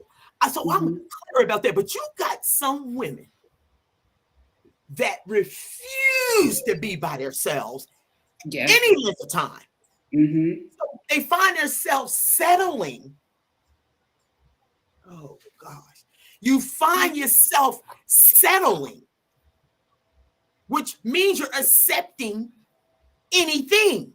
You don't, if you win something right now, stop. Somebody just said stop and take a look at your life. I think it was you said, stop, take a look at your life. If you see you're settling, if you see you with somebody or in a situation and you know for sure that you've settled, I've settled. You got to stop that. You're hurting yourself. You got to give yourself some time so you can be on the path, the road to healing. You're not going to get there if you keep settling. You got to stop. Now, I know stopping is not easy. I'm a recovering addict. They said, just stop. Don't pick up the drug. I have been doing drugs for 11 years. How am I going to stop? I had them for breakfast, lunch, and dinner. What do you mean stop? So this is what I said when I got in recovery. I said, okay, this is what I'm going to do. I ain't going to touch no drug. But if I feel the breath leaving my body, if I feel I can't live without this thing, then I got to pick it up. And I sat there real attentive, right? I was sitting there 4 days, 5 days, 6 days. They said if you can get past 7 days, natural, you good. And then you're going to go on. And then when you just start, I like this chewing on my thumb. And I said, wow, I don't feel my breath leaving my body. I don't feel me get ready to pass out. Right. I can live without this. I can do this. Right. And it's 24 years later. October 17th, it'll be 25 years. So I'm just the lies, the stuff. Just stop. It's the lies. Stop. It's the tell ourselves. It's the lie. See, that's what we're talking about. Reconditioning. Somebody said put it into a different perspective. We all use different words, but we pretty much said the same thing here. We can't keep hearing all this good information and not practicing it. Put it to practice. Right. Put it to practice. In Narcotics Anonymous, again, we do a 12-step program. Them 12 steps, you got to put in, you can keep writing 12 steps for the next 20 years. Yes. You just been and wrote 12 steps for the next 20 years. When you going to start living and practicing. Right. And part of that is stop. I don't care. It ain't got to be drug. It's people in the rooms that ain't never touched the drug. They just there to try to learn how to freaking live. Do you understand what they just don't want to do this no more? They don't want to do that. They don't want to settle. They don't want to keep messing with married men. They don't want to. Stop it. Just stop. Find a way to stop whatever it is. And then get around people that can support you, because you got to make a conscious decision. Right. And for everybody, that's gonna be different. Now, April, because you said something that was really important. It's like, well, what could you? I mean, what's gonna happen if you stop? Like the best thing in your life, right? It's the best journey in your life. The breath don't leave your body, right? That you can ever have. Did you die? Look, I'm here. I'm here, y'all. I'm here. I'm in my passion. I'm in another country. I got the water that heals my body.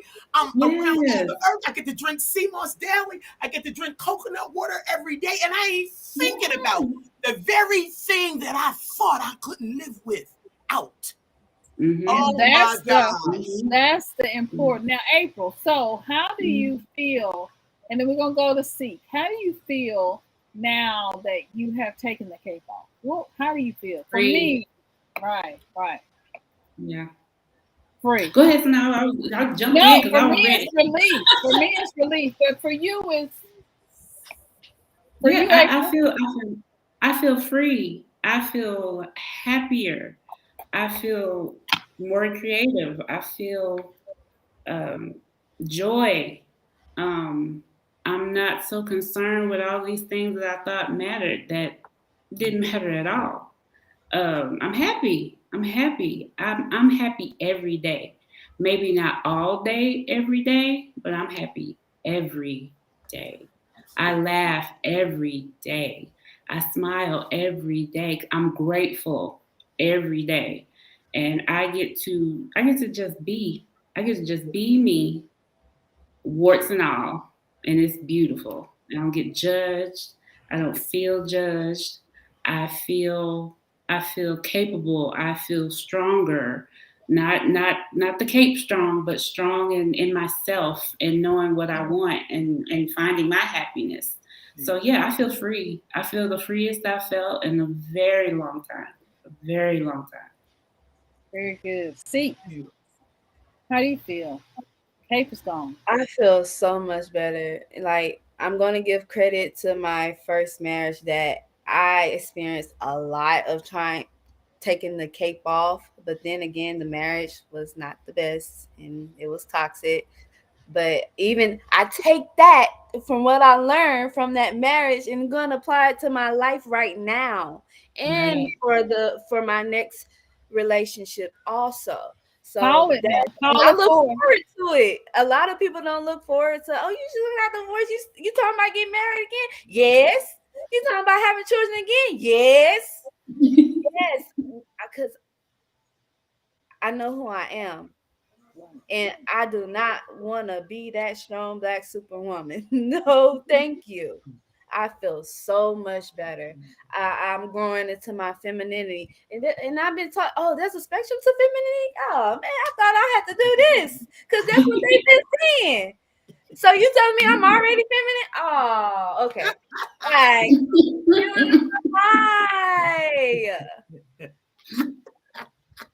So y'all are beautiful. That is beautiful. So now, Natural, where are you? How do you feel? Now the cape is gone. I feel like I'm at the top of my peak. I never in a million. I thought the way I feel at 58, I thought I was supposed to feel this at 25 or 27 or 28 or 29. I feel like this is it. Like, I'm excited. I feel light. I feel love. Even with 2 failed marriages, I'm still excited about love. Like, I'm not mad at them. Yeah. They just wasn't the best husband for me, but I can tell you great things I got from them. Mm-hmm. I really like I'm my first husband. He wasn't the right man for me, but he could grow food really nice. I never forget that. And every day I cook dinner, it would be something out of the garden. Every day I go to the beach here in Grenada, he taught me how to do my own pedicure. on the beach. Like I get all that skin off my feet. When I come home, I be rubbing my feet, feel like a baby's behind, and I fall asleep. Me Like, too. he taught me so much. Those are the things he taught me. I'm grateful for that. Yeah. Like, you know what a pedicure, and I just like taking my me time and doing my own feet at the beach. I be like, this is, and every time I do it, I think of him, and I be saying, thank you. You know. So I feel I don't look at my experiences as anything that I regret. I wouldn't do anything different because I'm a firm believer they made me this great person. I got this awesome story. I get to help women and men all around the world. I get to speak all over in different arenas. People say, how can you share so raw here on this island? Because see, island people are very discreet and to their self, and they whisper because they don't want nobody to hear what they're saying, and they would never do this thing that I do. So when I speak here on the island, and I have several radio, several TV interviews, I've held a couple events myself, and I'm always sharing who I really am, just like I am right now, because I don't believe that the creator would give you these precious gifts, another chance at life for you to keep to yourself. The only way you get to keep this goodness, you got to give it away. Yes. So they say, I've had, when I go on radio or anywhere here, people call me all the way from America. They be Grenadians, but they call me from America. They be WhatsApping me. They said, oh my gosh, the island needs you. We've never heard nobody, because everybody's so secretive. You don't tell nobody nothing. So I'm a free spirit. See, I live in a spirit world similar to you, Synolve. I live in a spirit world. I am gifted, and I believe that I have to share this so people can get better. Alcoholism here is big. You notice alcoholism everywhere you go. It's like every man is an alcoholic almost. I ain't saying all of them, but it's so big and shiny because the island, we're only 138 square miles. You see it everywhere. Mm-hmm. I gotta share about addiction. I got to, because I know one thing I know for sure is that somebody's coming behind me. People say, Natural, when you go to America, why do you still go to meetings? I mean, it's 24 years later. Do you still have to do? Absolutely, I do. Yes. Because somebody else is coming behind me who felt just as broken as I was when I got there. I was broken. My spirit was gone. I didn't believe nothing. And I said, if there is somebody out there bigger, then why you, that whole victim thing? Why did you, I told you I just came here with incest and everything. Why did you let me go? Why? But I'm telling you, I ain't nobody's victim. And I'm a serial healer. I'll sit with a therapist in a minute. See, I learned. Look, I will sit with a therapist in a minute.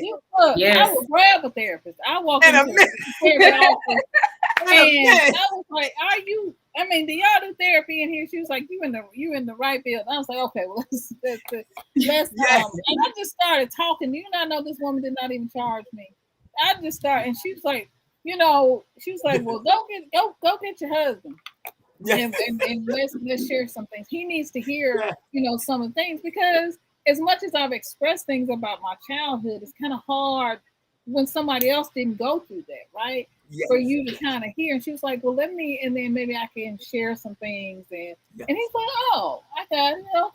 Okay. You just, sometimes you need to have a third person come in. So therapy, absolutely, I'm telling you, will help you pay attention to feelings you didn't know you were even feeling. You didn't even understand. Right.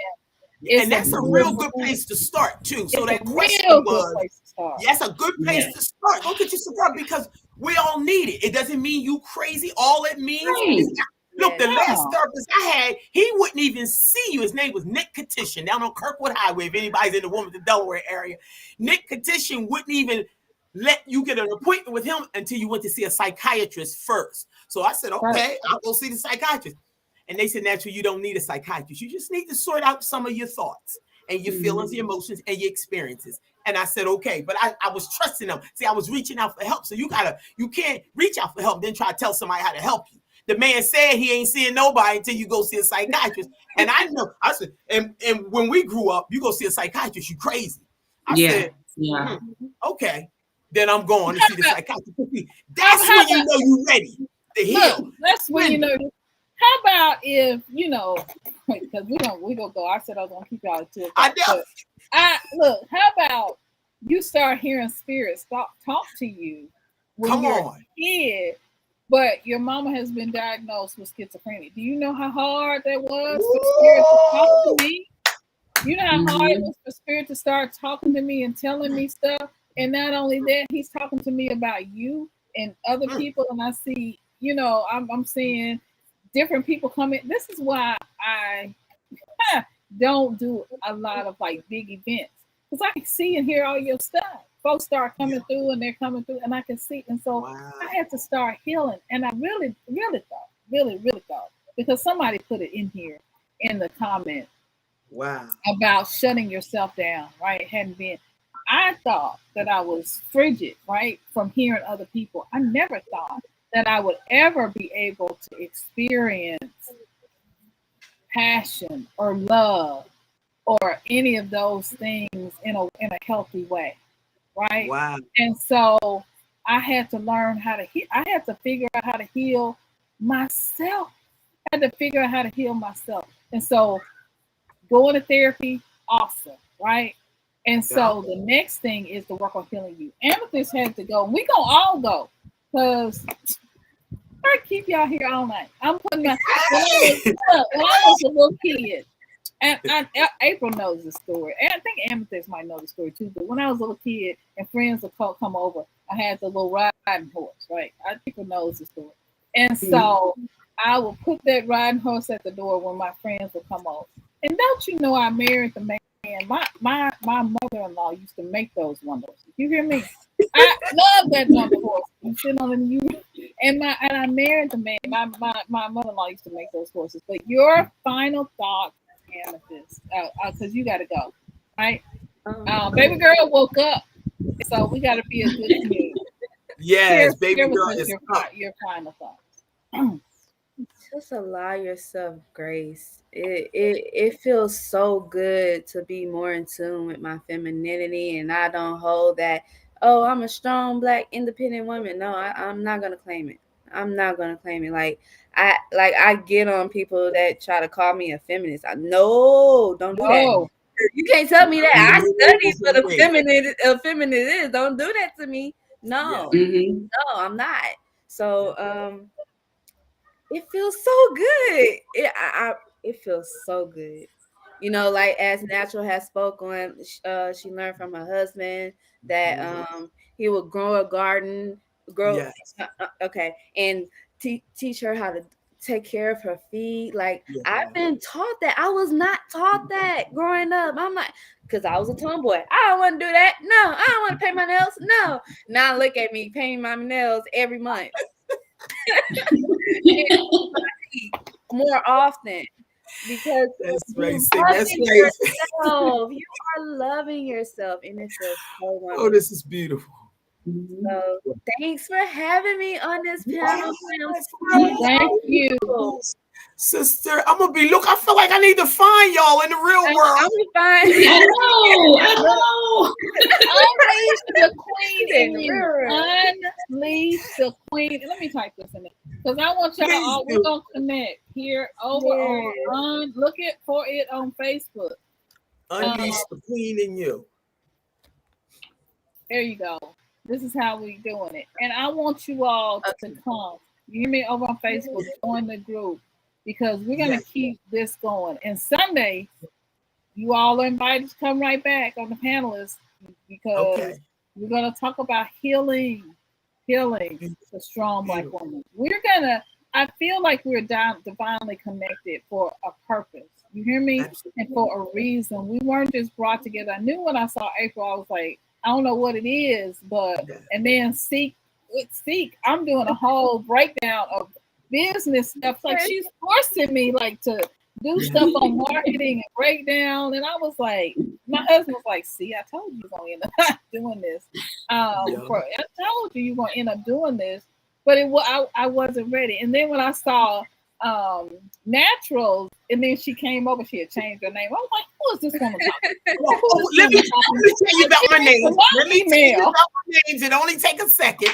Okay, when you go to Africa, and sister, they gonna give you back your African name that they stole from us. Yes. You're gonna get that. You're gonna get that from the motherland. So when I went to South Africa, they named me Nokukanya Kumalo. I said, what does Nokukanya mean? Now, it was a big ceremony. I'm talking about killing a goat, wearing the goat's hair around my wrist, which is called Isipandla, and all this stuff. So Nokukanya means light. I said, wait a minute. We live in a village with no electricity, no running water. And so if I'm the light, then I'm honored. Yes. So they made me light. They said, you bring light to this village. That's what they told me. So then when I went to Rwanda, East Africa, they sitting around. I hadn't learned the language yet. The Kinyarwanda language was a little bit tougher than the Isuzulu language. So they were talking. I didn't even know they were naming me.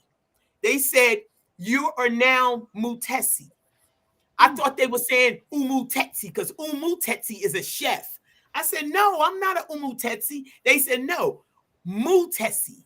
Mutesi means one who is loved by many. Well, I broke down crying because I had only been around these people about 45 days. One who is loved by many? So that spirit came in and had to reveal that. Do you understand? Yeah. So I don't take any of this lightly. So you'll see on my Facebook business page, Mutesi, Nokukanya, and Naturals on my birth certificate. I take these names.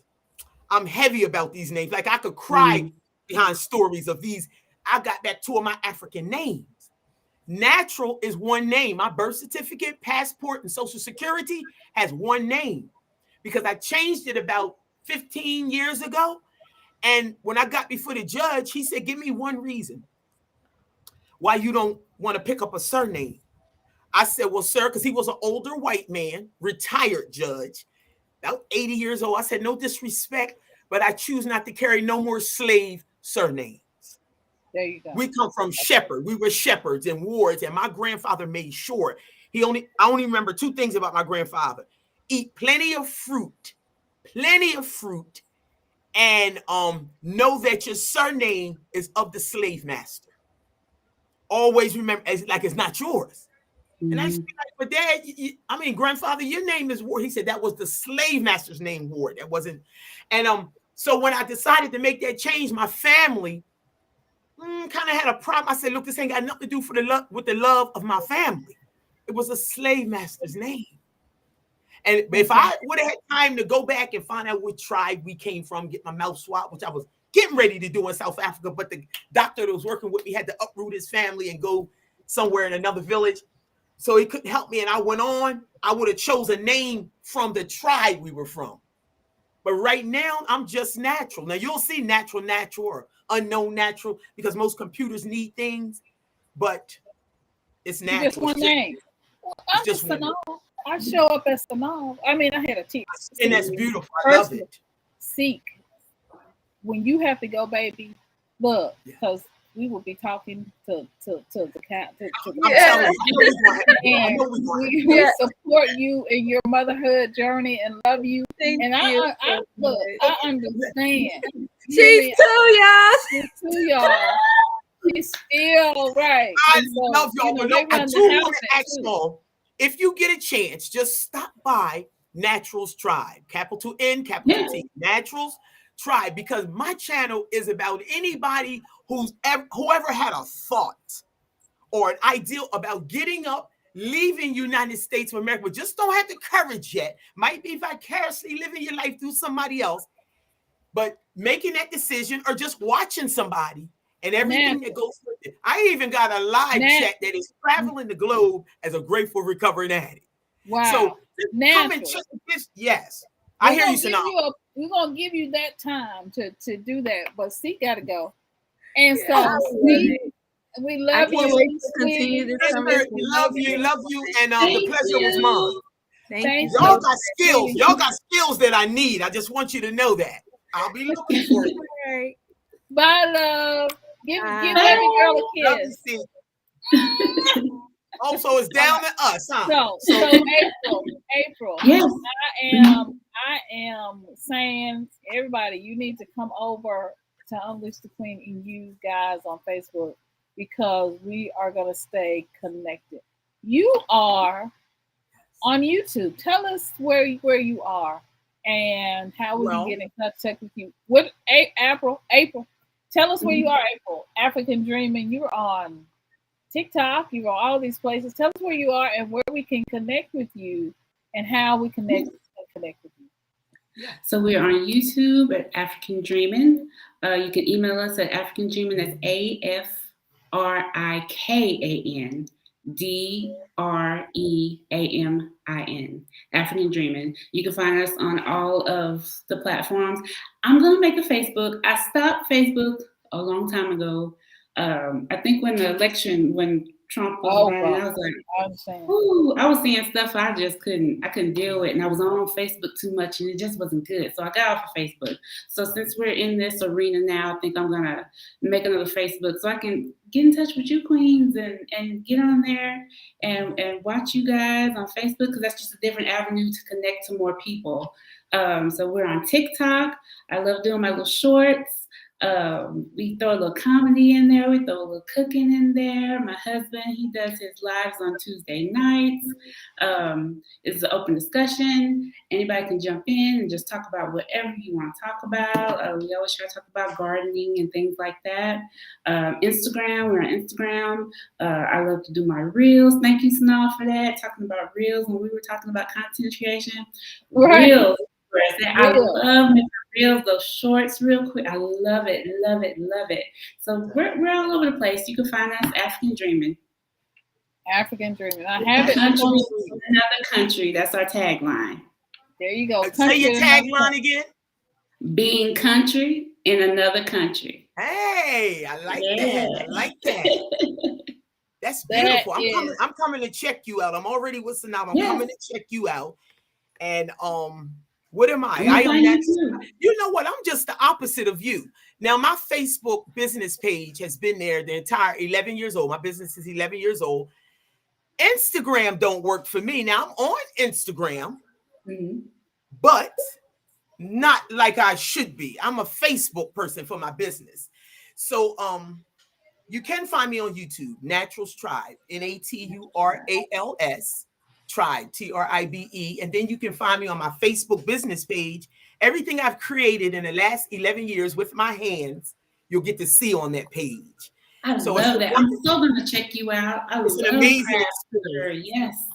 And my Etsy, my e-commerce online store is going up right now as we speak, even though it's always been there for a backup, but it's going up. So it's going to be present for everybody so they can shop while I sleep.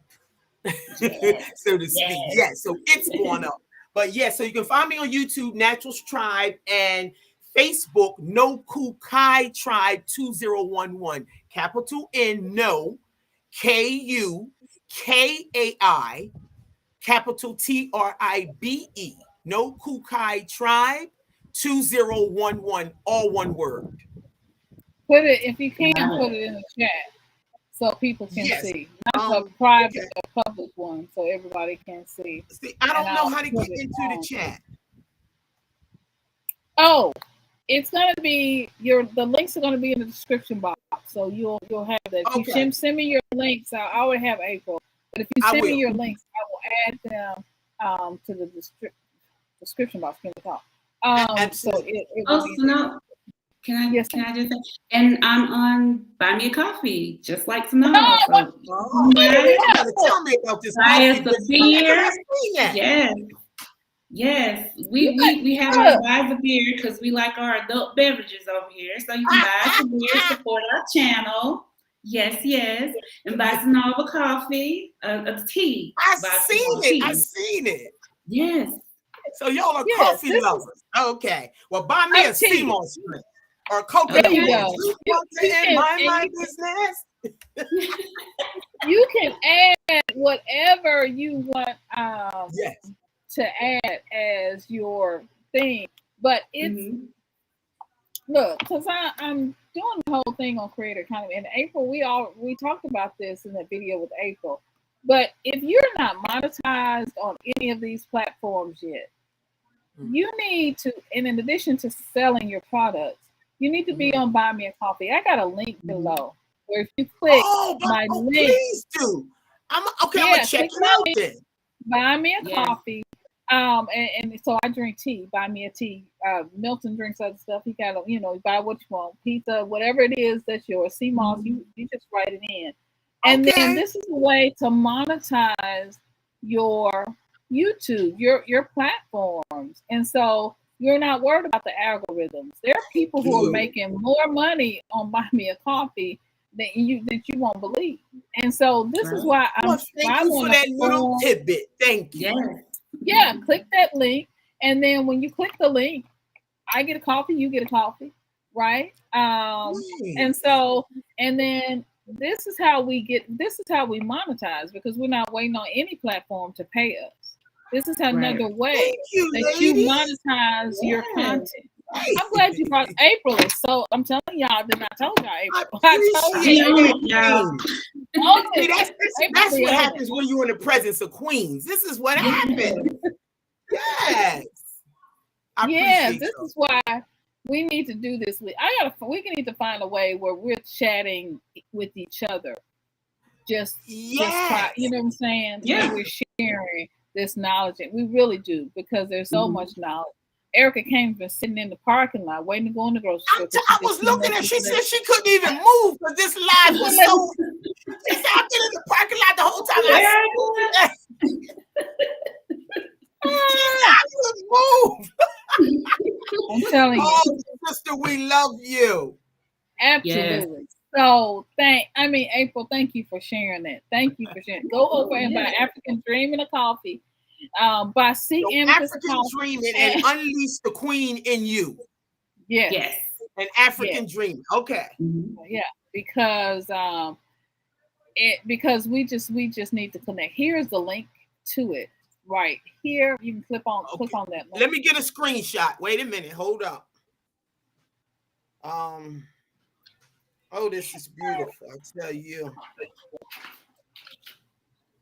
right, so we just do some work on my back end links and put Unleash the Queen in You and make it the link. Anyway, I'll do that. I just realized I got to go in and do that. But yeah, so we can stay connected. And I got some more experience. Yeah, because we need to stay. April has amazing knowledge, I'm telling you. And I'm so glad, Naturals, that you have shared. Thank you all for sharing. I appreciate. Thank you, ladies, for having me. Synolve, you are loved and you are greatly appreciated. Surely keep doing the blissful works. Please keep doing what you do.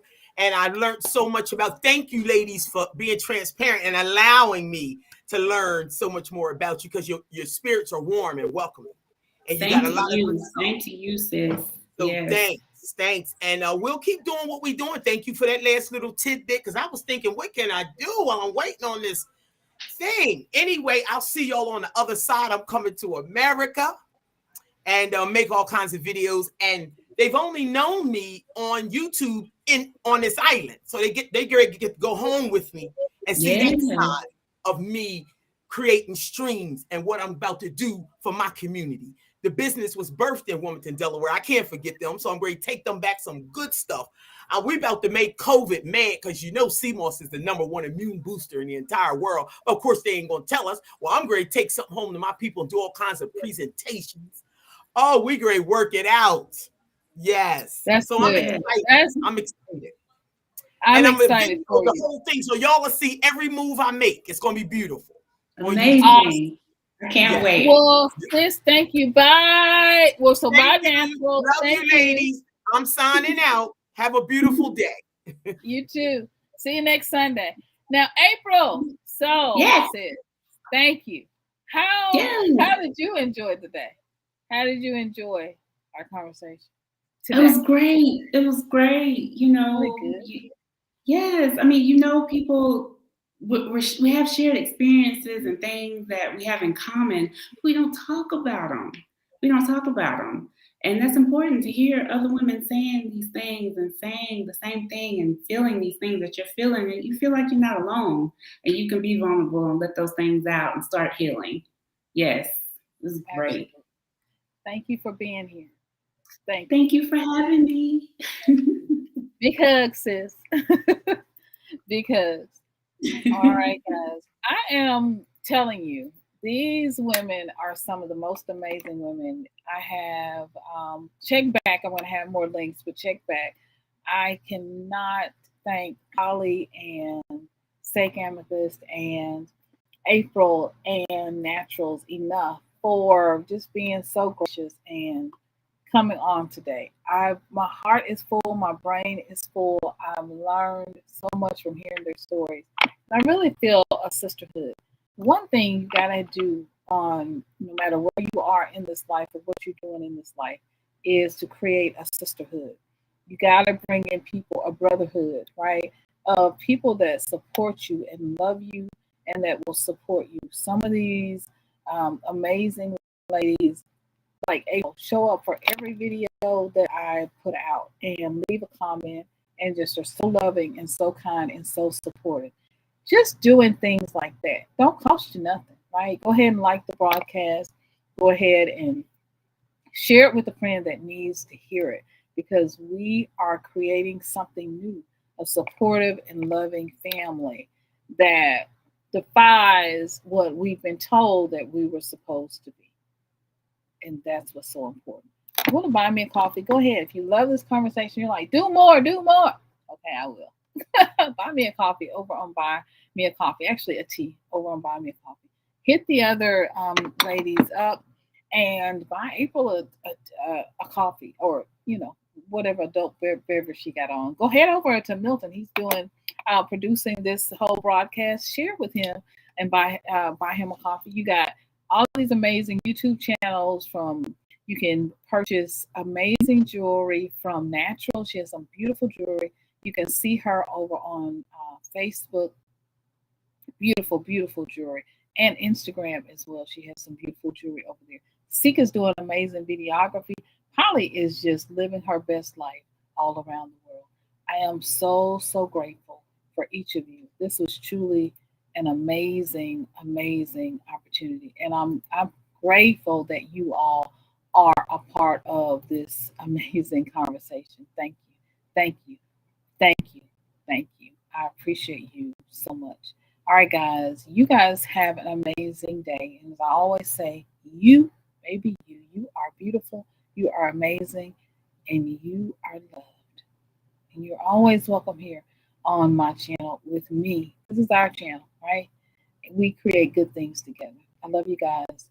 And thank you to each of the panelists for being here. They're so intelligent, so inspiring, and so creative. Be sure to go check them out, okay? And check back at the links later today, and you'll have links to all of their channels, all right? And everywhere that you can find them. All right, I'm Synolve. Love you guys. And I'm going to see you in another video real soon. Bye-bye, guys. Good to know women are giving up the strong, independent woman stuff. Well, sir, just go ahead on over and buy us a coffee. You know what I'm saying? And support us on our journey. All right, guys. Love you guys. We'll see y'all in another video.